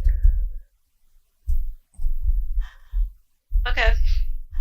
Okay, so we're looking at your chicken. Talk to us about the progress of this. So at first, I was doing very thin, basically watercolor washes, because that's what I'm most familiar with. And then halfway through, I was like, oh, shoot. Gouache is supposed to be like opaque. I should try to really like thicken up the paint. Mm-hmm. And so I kind of like did a U-turn, started doing that, and I'm pretty happy with my progress. Okay. I think Oh yeah. You really enriched. I mean, this is really starting to have that soft volume that I imagine chickens have, and great job with the value, like that area that's underneath. I don't know what that round red thing is, but the way that you have it getting sort of bluish in the lower right-hand corner, really nice work. So this is a good example that you don't have to paint every single feather to show form. Mm-hmm. Yeah. Yeah, because I do kind of like that. I don't know what it's called, like the painterly gouache look where you can really like see the brush strokes and everything. Mhm. Almost like abstract in a way. Yeah, I think that's a good way to put it, abstract. Because I do think when we have an image that is recognizable like this, we worry, oh gosh, if it doesn't look like a chicken, I'm a failure, right? But actually, when I do portraits, I think about it as a series of shapes and color. I don't think about it as a person. The second I start thinking about it as a person, I'm sort of screwed. And so I think that's a great observation that you made. And so I would say you can get a lot bolder with sort of patches of color, because I'm seeing some brushstrokes and that's very good. But I think especially when you get to the red part, think about it more as a patch of color rather than an individual brushstroke, because the feathers, to me, that makes total sense that you would do that. But for the red parts, because it's less broken up than the feathers, that could be a way to go about doing it. Yeah. Like soften that, basically. Yeah, and I would also say just don't be afraid to build up the gouache. I know that that's been more your experience is to work with the transparencies, but it's like we just got to dive in. I know it's tricky to do. Yeah. But do you feel like It you was have... funny. Oh, sorry, you go. Oh, sorry. Well, it was just funny at the beginning because I was really trying to be like, oh, shoot, I colored this when it's supposed to be the like lightest color. I have to go back. But then I was like, oh, I'm working with gouache. It's okay. It's actually the opposite. You're supposed to put the highlights in last, and kind of avoid that. So it's been really interesting to try and play around with this. Yeah, you bring up a good thing about sequence. When do I put things in? And certainly there are some things that sort of make more sense depending on what you're painting. But I think that things don't always have to be done in the sequence you think it should. So I was talking about earlier about like, oh man, this looks bad. Oh, I've got to go back. I mean, sometimes I feel like I'm doing surgery on my painting where I'm like, I got to get in there. But you can do it. And I think that's the most important thing. I think sometimes we hesitate because we worry, oh gosh, I worked on this for so long. I don't want to ruin it. And so that's oftentimes what creates that hesitation to really get into the opacity. Yeah. So I would say your next step is some serious red into those areas. Mm-hmm. Really build it up. And you don't just build it up with one stroke. Oftentimes I'll put down a stroke. I think it's opaque, but it's not. And so it's very rare that I would get opaque paint right the first time. I'm almost always have to put 2 or 3 layers on top. Yeah. It actually, funny thing is, my gouache set came with like a magenta for some reason. So I've been using like a alizarin crimson watercolor, or permanent red actually, like watercolor, like to help make the red actually red and not magenta. Awesome. All right. Thank you, Holly. And of course, Nandi, I blanked and didn't do you first. I'm really sorry about that. Nandi, let's get you on voice and let's talk about this piece. All right. So how do you feel about where you ended?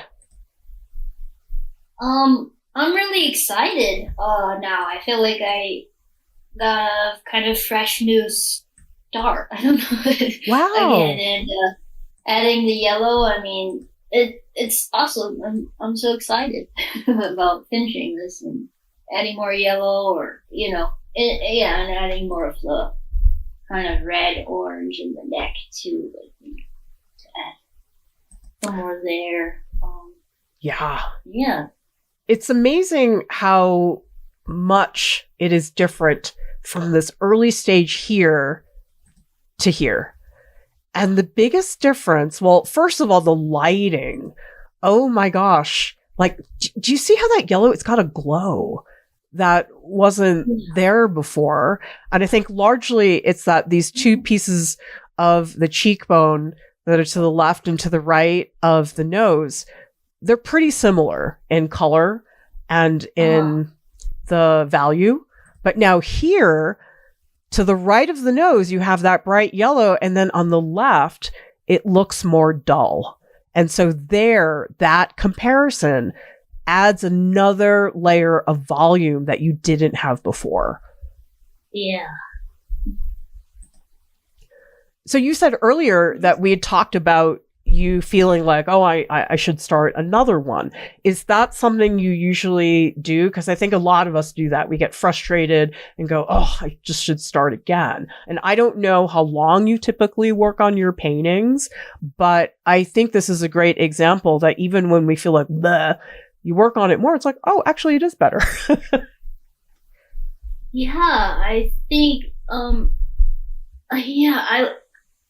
wish I could do everything in the workshop, but it's not so much time. I would have loved to also do the beginning stages, because I feel like since this was my first time, I would do things differently now in those very first stages. So it would have been cool to get some feedback then too, but I'll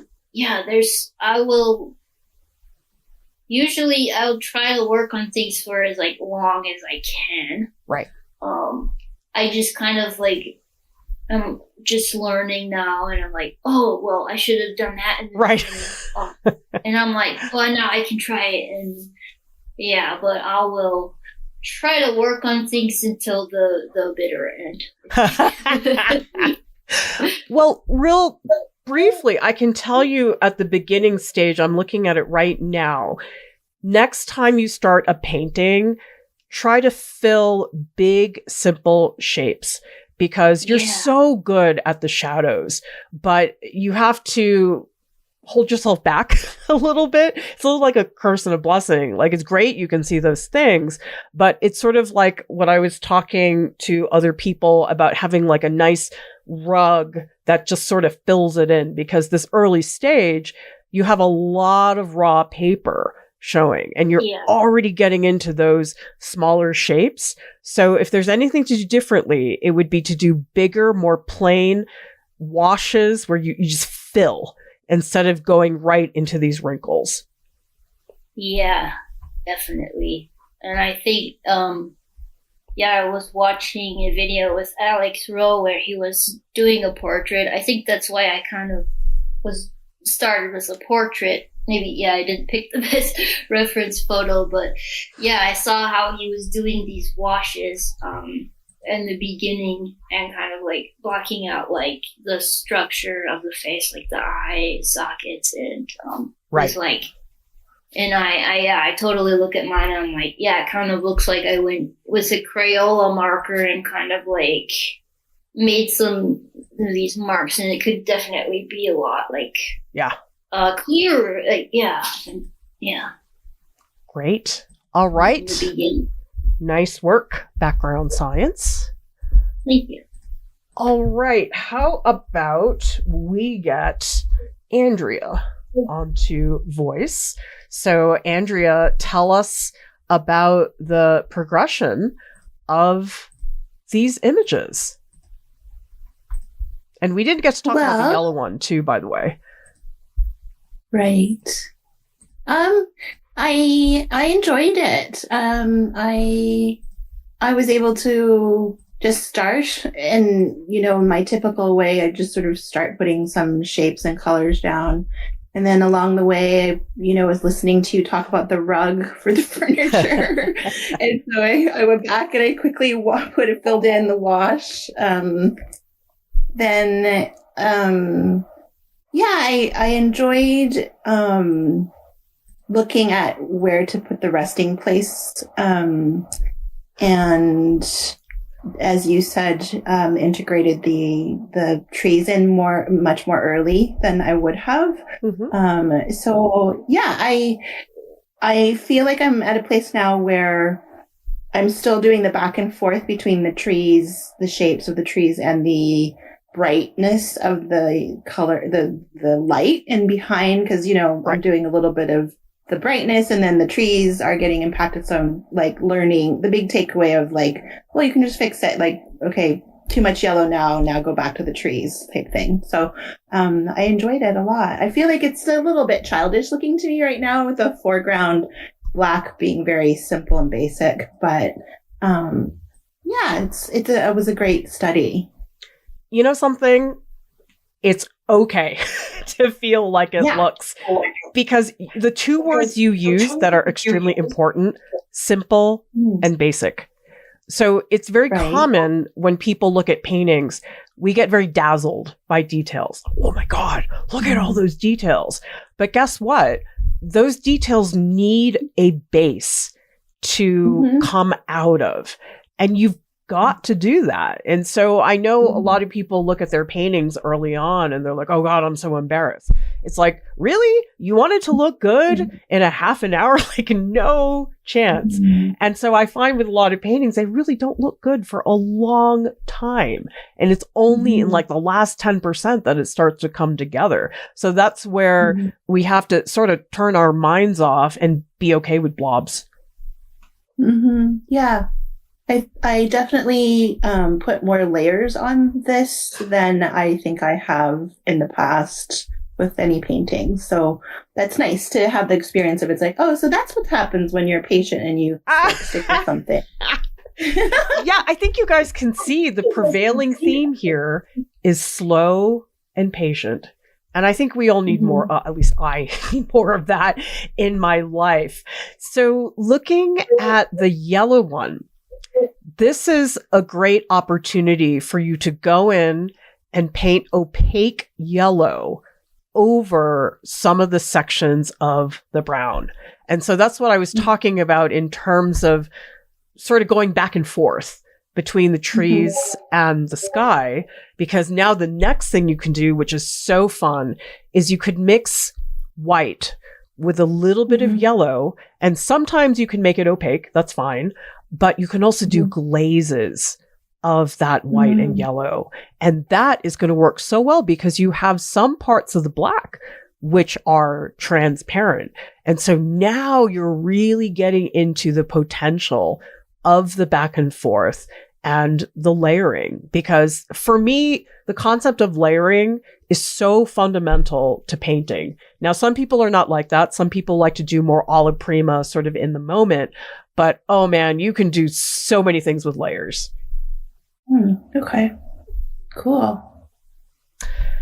Okay, I will try that. Yeah.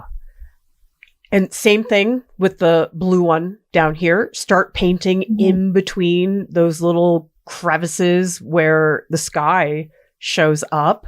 And that will really bring you into something more opaque. Because yes, in the beginning, not great to start with like big chunks of opacity, because the thinness makes it easy for us to put paint on top. And I would say where you are right now, you're totally ready to start putting in opaque areas. Okay, cool. Thank you. Great. Thank you, Andrea. Okay, how about let's get Ariel onto voice and let's see what you did. I'm here. Okay, so you did, oh my gosh, so much work at the very end. It's like you filled everything in. You did it so quickly. Oh, I've just been, painting and drawing for so long. I'm old, 68. And, I've just been doing it for so long that it's, how it is. We talked about this on one of the calls a few weeks ago. When you practice a lot, you get faster. I'm not trying to get fast. I'm just, you get faster. But I am really up for a slow artist movement. I would really like that. All right, let's look at where you, oh my gosh, the brush work. You were doing some major dry brushing, like that one in the upper right-hand corner. The dry brushing is beautiful. The textures. Oh, thank you. I love dry brush. I've done watercolor dry brush. I quit doing it. And I don't know why I did, because frankly, it makes some really cool paintings when you do the dry brush over your backgrounds. Oh, it does. Absolutely. So if people don't know what we're talking about, dry brushing is when your brush has almost no water in it.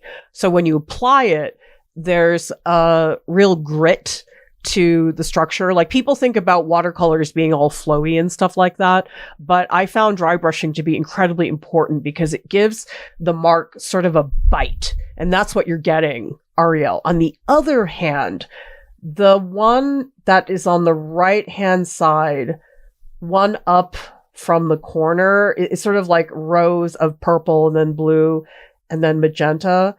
I love that one because the top dark purple stripe is very opaque, but that beautiful magenta going over the blue, that's a wonderful glaze you did. Thank you. I'm having a lot of fun, but also, I got to tell you, mixing gouache for me is really hard because like you said, you don't know the color you're going to get until after you do it. And I've tried to do it in the classic method where you mix all your colors in little slots.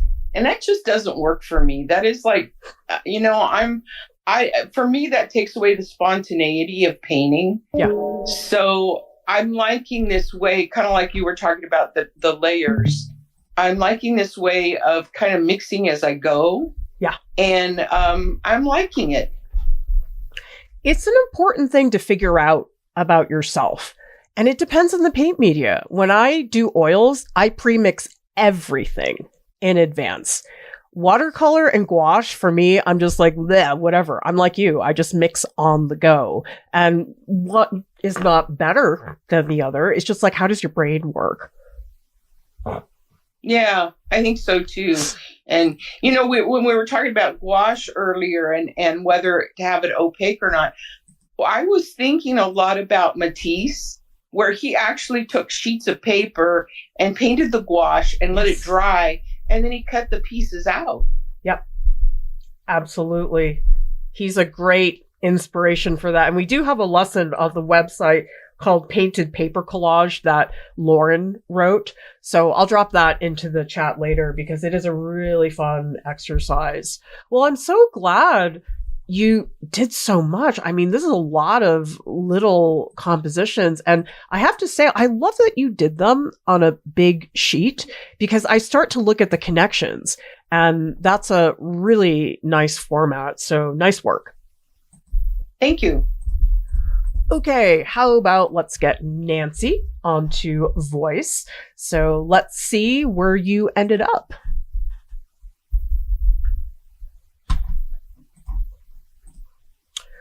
All right. So I'm pretty happy with how it came along. And cool. More importantly, I think I can save the things that I don't like. So I'm not feeling devastated. Okay. So, I think I know there's certainly much more to do, and I feel like I can do it. So that's a success in my book. So where do you think that comes from? Because there's the making of the piece, but our mindset is everything. I think a lot of it comes from you. Oh, I can't take all the credit though. Yeah, but the stuff I've been learning about how painting is, putting on, taking away, putting on, and how you have talked about slowing down, which I really thought about this time. And so I know, I feel like I can still work on this, that it's certainly, I know I'm not done, and it doesn't have to be done because I know I can fix it. That's a wonderful thing to feel, because people ask me all the time how to feel more confident. And it's a tricky thing. It's different. But I think it goes back to what we said about like, I'll get to it. It's okay. That's a nice attitude. So I love, oh my gosh, the opacity and the articulation of the horse being so opaque and just this incredible glow. I mean, that wash you have at the top, so simple. Nothing going on back there that's that exciting. But you've directed all of our attention to the horse, and yet we still feel the atmosphere of the place. So this is what I was talking about earlier about having resting places. And then when we get to the grass that's underneath the hooves, it is okay. Like, it doesn't feel overwhelming. There's not too many things to look at. So what I think you really did well with today is how to balance all the various components in a painting. Yeah, now that you say that, yeah, I think that's what I did. And it helped bringing in the background colors into the pony. I did a lot of mixing, spent a lot of mixing time trying to get the color, the harmony between the background and the pony, and keep the atmosphere. Try to keep the pony part of the atmosphere. Yes. And then I did work on the top and right side blend, softening the edges. I kind of got an edge back, but I did work on that, and I think that came out okay. Yeah. So yeah, I did work on that. That's the key. The colors in the background are present in the pony, but not too much. Like, I still definitely say, oh yeah, that pony's not the same color. And yet the pony has like a slight tint of green. And I think that's what makes it pop from the bluish background. And let me tell you, it is not easy to do a piece with such low contrast and to get enough variation and to make sure we can actually see what's going on. So I don't know if you'll be able to work on this more, but I would love to see what you do with the rest of the grass, because you've definitely gotten the pony in there, but now the challenge is the foreground, the very bottom of the painting, and how that contributes to the depth. Yeah, that's the challenge, but I think I can do it. Awesome. So glad to hear that, Nancy. So thank you so much. Of course. So I'm still trying to figure out everything. Great. So this new thumbnail, I think, has come a really long way. And that was it. It was that blue color. It wasn't the shape. Do you feel better about it now? I think it looks better. Yeah, I feel a lot better about it now. And you know something?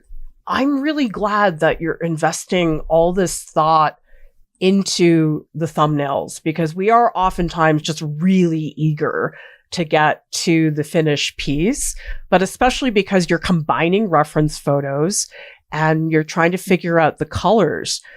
There's a lot of work and thinking happening at this stage. And do you typically do sketches like this?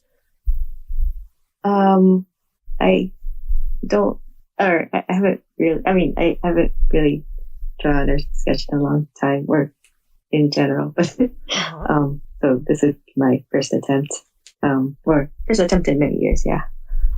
Oh, that's wonderful. So this is really an excellent entry point for you, because I think sometimes starting with a big finished piece, it's a little bit difficult, but this seems like it really opened a lot of doors for you.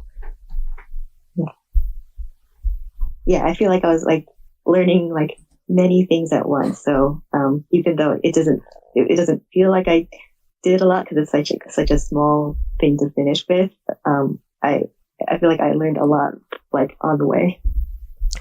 To me, this is the heavy lifting. I think the difference is that we'll just look at the sketch. You know, if you showed this to anyone who wasn't an artist, they'd be like, what did you do? Like, it's not a finished painting, blah, blah, blah.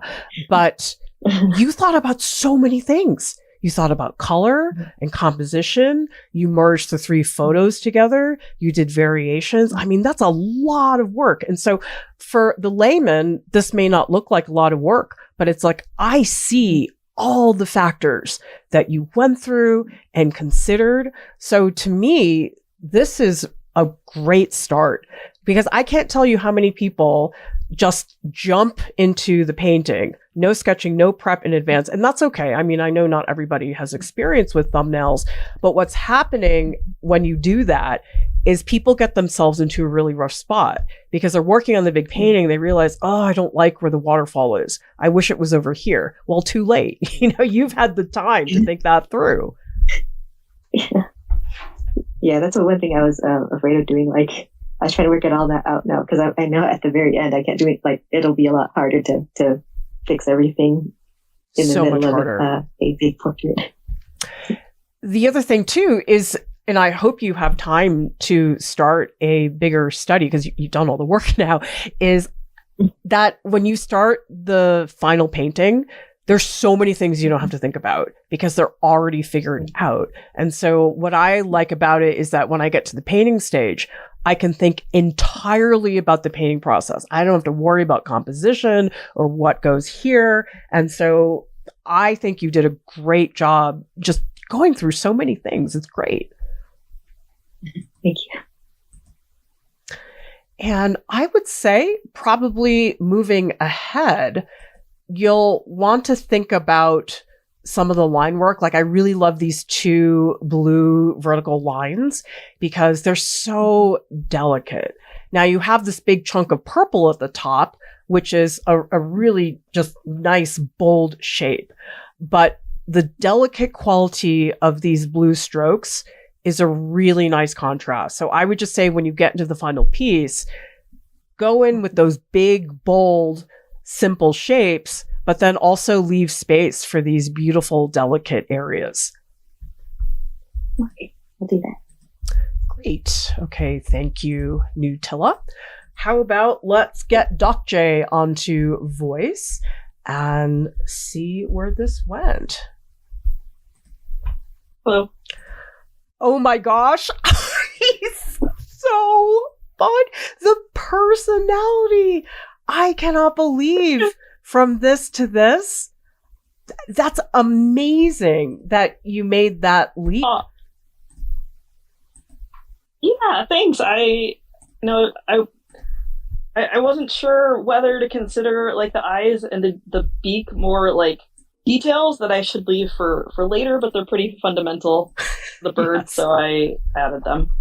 Especially that beak is such a focal point. You can't live without it at this stage.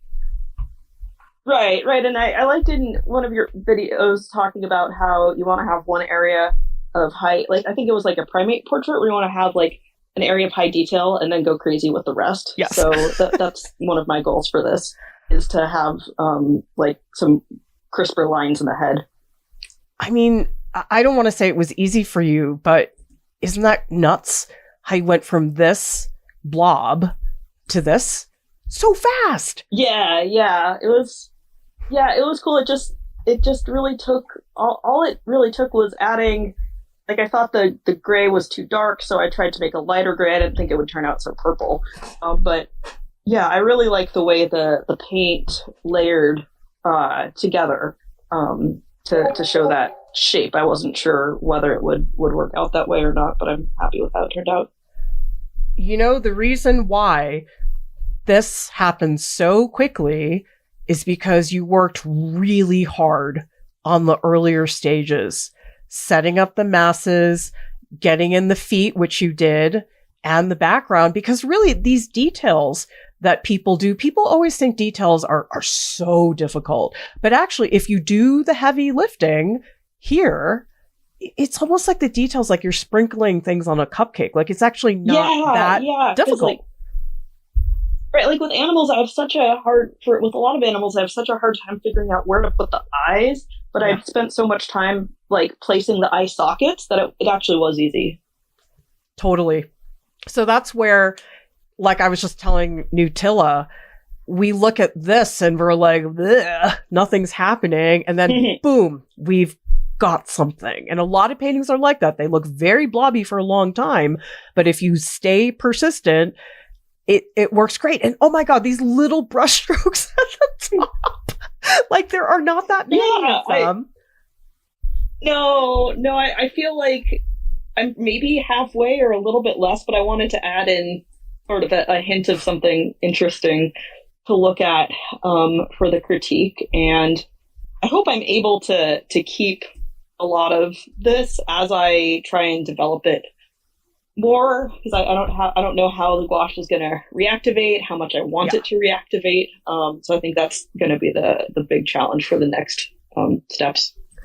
I mean, you've gotten to the fun part, is what it is. Yeah. In the beginning, it just is like, dragging your feet, and now you're reaping the rewards. Yeah. I did have one question. Yep. I'm trying to decide whether or not I want to slim down the right shoulder a little bit, because I'm really happy with how the shading turned out, but I wanted it to maybe be more defined. The right shoulder. Okay. So basically, he looks really bulbous and plump, which is not a problem. I want him to be a little less bulbous and plump. Yeah, so it's really this one transition where it looks like, okay, here's a blob, here's a blob. But if I look at the image, do you see how it's more streamlined? Yeah, and it's a cool angle there. Yeah. So it's really that transition. This is too dramatic cutting in to the head. Yeah, it's the wrong angle. Yeah. Great. Would you recommend trying to lift the blue, or maybe since it's opaque, just paint over it with the background color? Oh, you could totally just paint over it. I think that would be that's probably going to be easier. Awesome. Thank you. Thank you. Doc J. Okay, how about let's get Erica onto voice. And let's talk about how this went. Yeah, I actually, during the break, I actually worked on it a little bit further. So let me get that one posted as well. Okay. Do you want me to come back to you? I can go to Barry first. Sure, why not? Okay, let's do that. So, Barry, let's hop onto voice and look at your title pool. Okie dokie.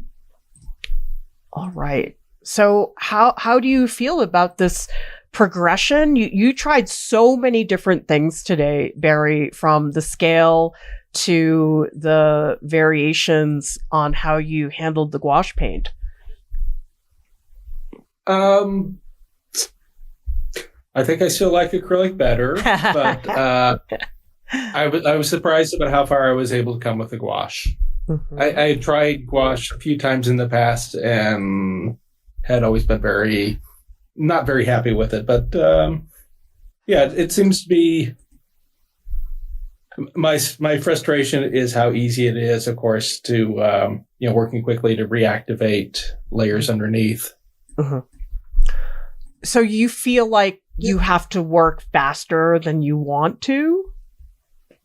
No, it's just that it's so easy that where acrylic dries quickly and you can do, many layers on top. Here you're always accidentally mixing in the color underneath. Yeah. How wet is your brush? Is it really dry or is it full of water? I've been going back and forth. I have like an old envelope so I can test to see if I'm going to be reactivating. Good. Because another option, and this is probably better done towards the end of the piece, is to use no water at all and just go straight into that blob, put it right onto the canvas, and nothing can compete with that. Like, you can pretty much always put that down and it won't really reactivate underneath. And so that is an option. And I think a big part of learning how to use any paint medium is what is the flow that comes out of your brush?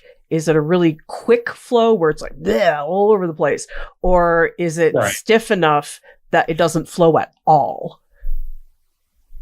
Well, most of my paint, or most of the gouache, tends to dry out so quickly here that I'm here with a squeeze bottle and trying to keep it reactivated. Oh, I never even thought that must be really dramatic where you are. They turn to rocks pretty quick, yeah. Because I did watercolor in southern Utah and it dried so fast. And I loved it because I'm usually like the one putting a hair dryer on my painting to get it to dry faster. Don't have to do that here. Yeah. Okay, so let me look at, I want to compare the reference photo to where you ended up. And I'm so glad you departed from the photo, which is actually sort of muddy and dirty looking. And there's nothing wrong with that. You know, tide pools can look whatever they want to look like. But the yellow, I mean, I sort of feel, Barry, that you're very good with yellow for some reason. Like it always does wonders for your paintings. Am I accurate there? Or I don't know. I always notice the yellow in your paintings and drawings. Years ago, I started buying the blue earth pastels, and they sell them basically by color. So you just get like a box of 27 yellows that are, desaturated and then mixed also with black. Oh. And I did a lot of work just with one box of yellow pastels. That's your secret. Plus, living here, that's probably the primary color, desaturated yellows. Oh, wow. I guess I never thought about that because I'm looking at this earlier version and this one does have the yellow, but you really pumped up the saturation here. Like up here, this is super bright, intense yellow. So it seems like that's something that has worked really well for you long term. Yeah, definitely not afraid of yellow. Awesome. All right. Well, the last thing that I would say is probably to not rely too much on black to define things. So do you see up here at the top? I mean, and I'm not saying you should never use black, but I find it's sort of dividing your piece up because there's black here. There's some around the sea urchin. I think down here, I really like this transition from the blue into the yellow because there is not so much of a dark definition, but it still feels defined. Mm-hmm. Like this little patch of this light green, that's a highlight that makes this form at the bottom pop more. But, up here, the black is sort of like overkill. So you might think about cutting back on some of that. I was trying to mix a lot of blue into the black, but the black kept overpowering the blue that I had. Yeah, that will happen for sure. Awesome. Okay, thank you, Barry. So I believe I just have Erica left, unless I'm forgetting about somebody. And if I am, I'm back. Please tell me, because I have been known to do that.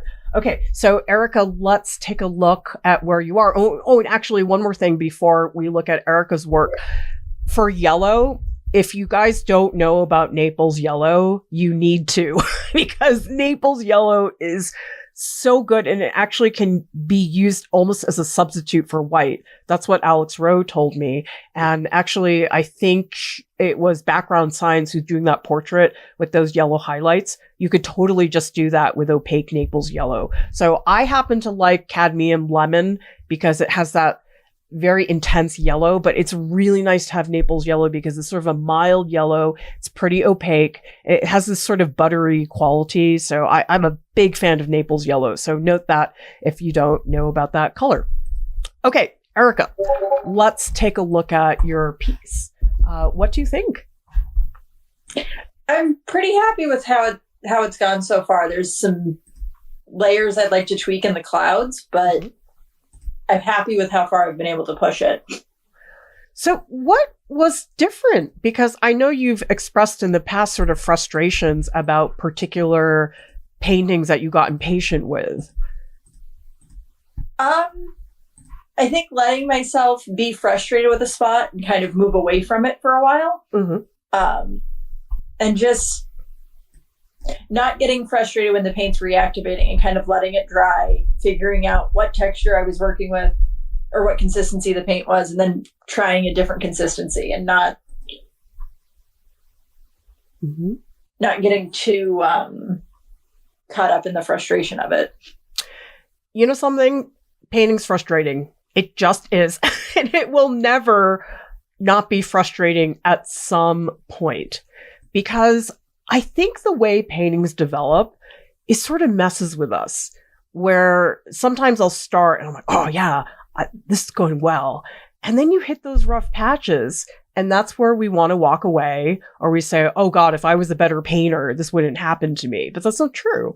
Every painter I know has multiple rough patches as we go. So do you think part of it is maybe you're expecting too much from yourself sometimes? Oh, 100%. You know, you want the instant gratification of the finished piece instead of just enjoying the process. And I think that was kind of where I was today, was just enjoy the process, not worry about where it ends up.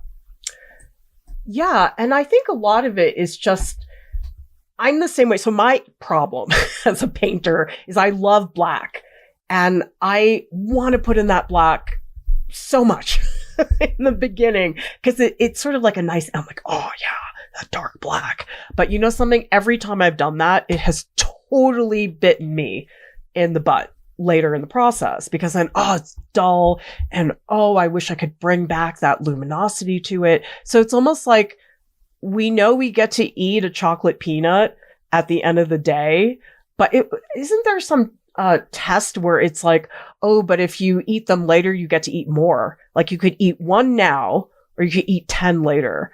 And so it's almost like you have to say, okay, those 10 chocolate peanuts, they're waiting for me, but I can't do it right now. 100%. And really nice development of the grass, because I think this is where I saw it last time. And then if I look at where you ended up, you still have the value to make those bushes pop. But even back here, there's one like really slow transition. And then on the left, it's much better defined. So this is a great example of that horizon line, sort of what Nancy had in her piece. And the fact that you change the horizon line, now it gets crisper, now it gets a little choppy. That's a really lovely transition you put together. Yeah, I'm really enjoying with it.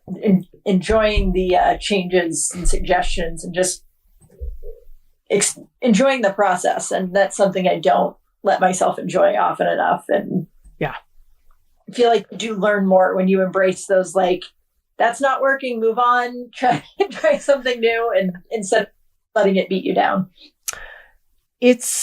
I mean, I always feel like my brain is running around in circles, and I just have to be like, stop it, Clara, that's stupid, don't do it. And so I think a lot of the times we know what would be better, but doing it is like a whole other story. Execution's always a challenge. Oh, it's so hard. All right. Thank you so much, Erica. I'm pretty sure we got to everybody. Okay. Yes, I think. Oh, wait, Sarah. Oh my gosh. I'm so sorry. Sarah, hop on voice. And what I'm going to do is pull up some of your earlier images that you did. Oh God, I'm so glad I caught myself. Okay, Sarah, let's see. I was going to say something, but I was no, you should. You should. This is the absent-minded professor. There's a reason we have that term. Oh, wow. You did. How did you do that so fast? I don't know. I was determined to get in on something here. Okay. Wow. You were so bold. Like, this is shape. And you know something? You've always had a great handle on shape. Like, I'm thinking about this piece you did a ways back with the Buddha. And I think you are so good at prioritizing shape. That's excellent. And I think the initial quality of the texture of the purple, you're getting that in really early, but it's not picky. That's an important thing. I hope you see that. I'm really working on that. And, you know, I got to give you guys props, because the color class I did, and well, actually that was both in the color class. So that was the color composition class. I learned so much in that class. Mm-hmm. And that's when I first used Gouache. That was the first one. That was the one I was going to do a bunch more on that pot in that picture and in the background. And you put the brakes on me, and I've just I've really fallen in love with that painting. I actually, since I gave it to a Buddhist Lama teacher, Nice. and he super loved it. Yeah, thank you. But yeah, I think it's, I bring up the Buddhist part just because it's like, relax, slow down, let things go, let go of the details a little bit. So yeah, that's a big part of what I'm working on is chill out. You know something, this little patch here, did you just rub that out with a paper towel? Yeah, I was going to bring that up is what you were saying earlier to someone about too much water on the brush is so real. And especially with gouache and you're trying to, add layers. And that's something I started using, removal of paint a lot in watercolor. And I tried it here. I don't want to overwork the paint or the paper. But I was like, oh, I could dampen it now and use that layering, lifting thing for my advantage. That is and something pick out some to definitely exploit with gouache and watercolor, because we oftentimes don't think about it as a subtractive process, but there's no chance you would have gotten this beautiful soft glow. That's not going to happen with a brush. So I'm so glad that you're jumping into that. Yeah, and what's cool with gouache is you can just keep doing that as long as the paper can hold up. But one way to find out, just keep removing and seeing what underpainting stays, and what different pigments don't want to lift, and all that fun. Totally. So the only thing I would say, I know you're still blocking things in, is make sure when you block things in that you don't have these underpainting outlines. So this is something where you really want to get the blue right up against the purple. And you can do that any number of ways. I mean, sometimes people will do what you did here and then just paint some blue to go right up against the purple, or you could also put some of the purple over the blue. But I find that's something that can sometimes hold back on us really seeing the color. Same thing here. You've got this sort of halo of light green. So I would just say, as you are blocking in colors, do that as you're blocking it, because it just helps see the cohesion, how one shape goes up right against another. I think that's a helpful thing just to do sooner rather than later.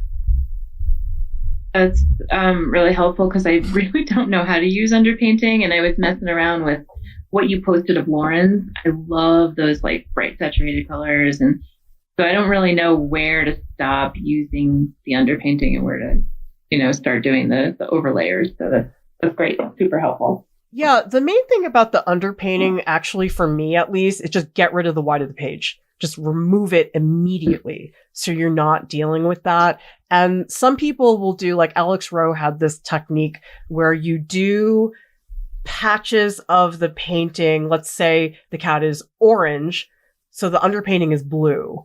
And that's another way to get a lot of variation. But you can totally just say, oh, it's a green underpainting. So there's a million ways to do it. But you can see how if you had raw paper against that red, it wouldn't be remotely as interesting. That green head against that bright red, that's popping. And you haven't worked on it for that long. That's the fun thing about underpainting. Sometimes you don't want to do anything else. You're like, oh, I like a green head. I know. This is beauty. Which is okay. I mean, maybe you end up going with that. But the point is that the color of the underpainting absolutely impacts things from the very beginning.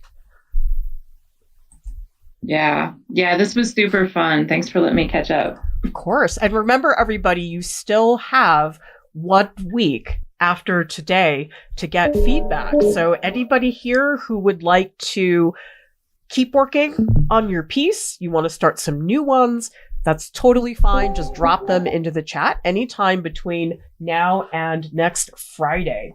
Okay, let's do just some really quick wrap up. So you do get that feedback for another week, and then next Friday, you will be getting an email from me, which is a short summary about your work in the workshop and also some suggestions for the future. We did record this workshop, so I will be posting that here fairly soon. And note that it is only available to workshop participants. And we also have an evaluation form, especially if the workshops are new to you. It's really helpful for me to get feedback on that. And another note, I will be preparing workshops for January and February pretty soon. So if anybody here has suggestions for topics you'd like to see, or maybe there was a topic you missed and you'd like us to run it again, I get most of the workshop ideas from all of you. So please let me know what you are interested in. All right, everybody. So the way to leave the voice channel is you want to go to the lower left-hand corner, and I'm going to post a screenshot of this so everybody can see it. You will see there's an old-fashioned phone icon. Remember those from a long time ago. You just click that, and that will allow you to leave the voice session. So great to see all your work, everybody. I feel like I want to go work now, but I'm going to take a nap first. So thank you all for being here, and I will see you around. Thanks, everybody. Have a great rest of your day.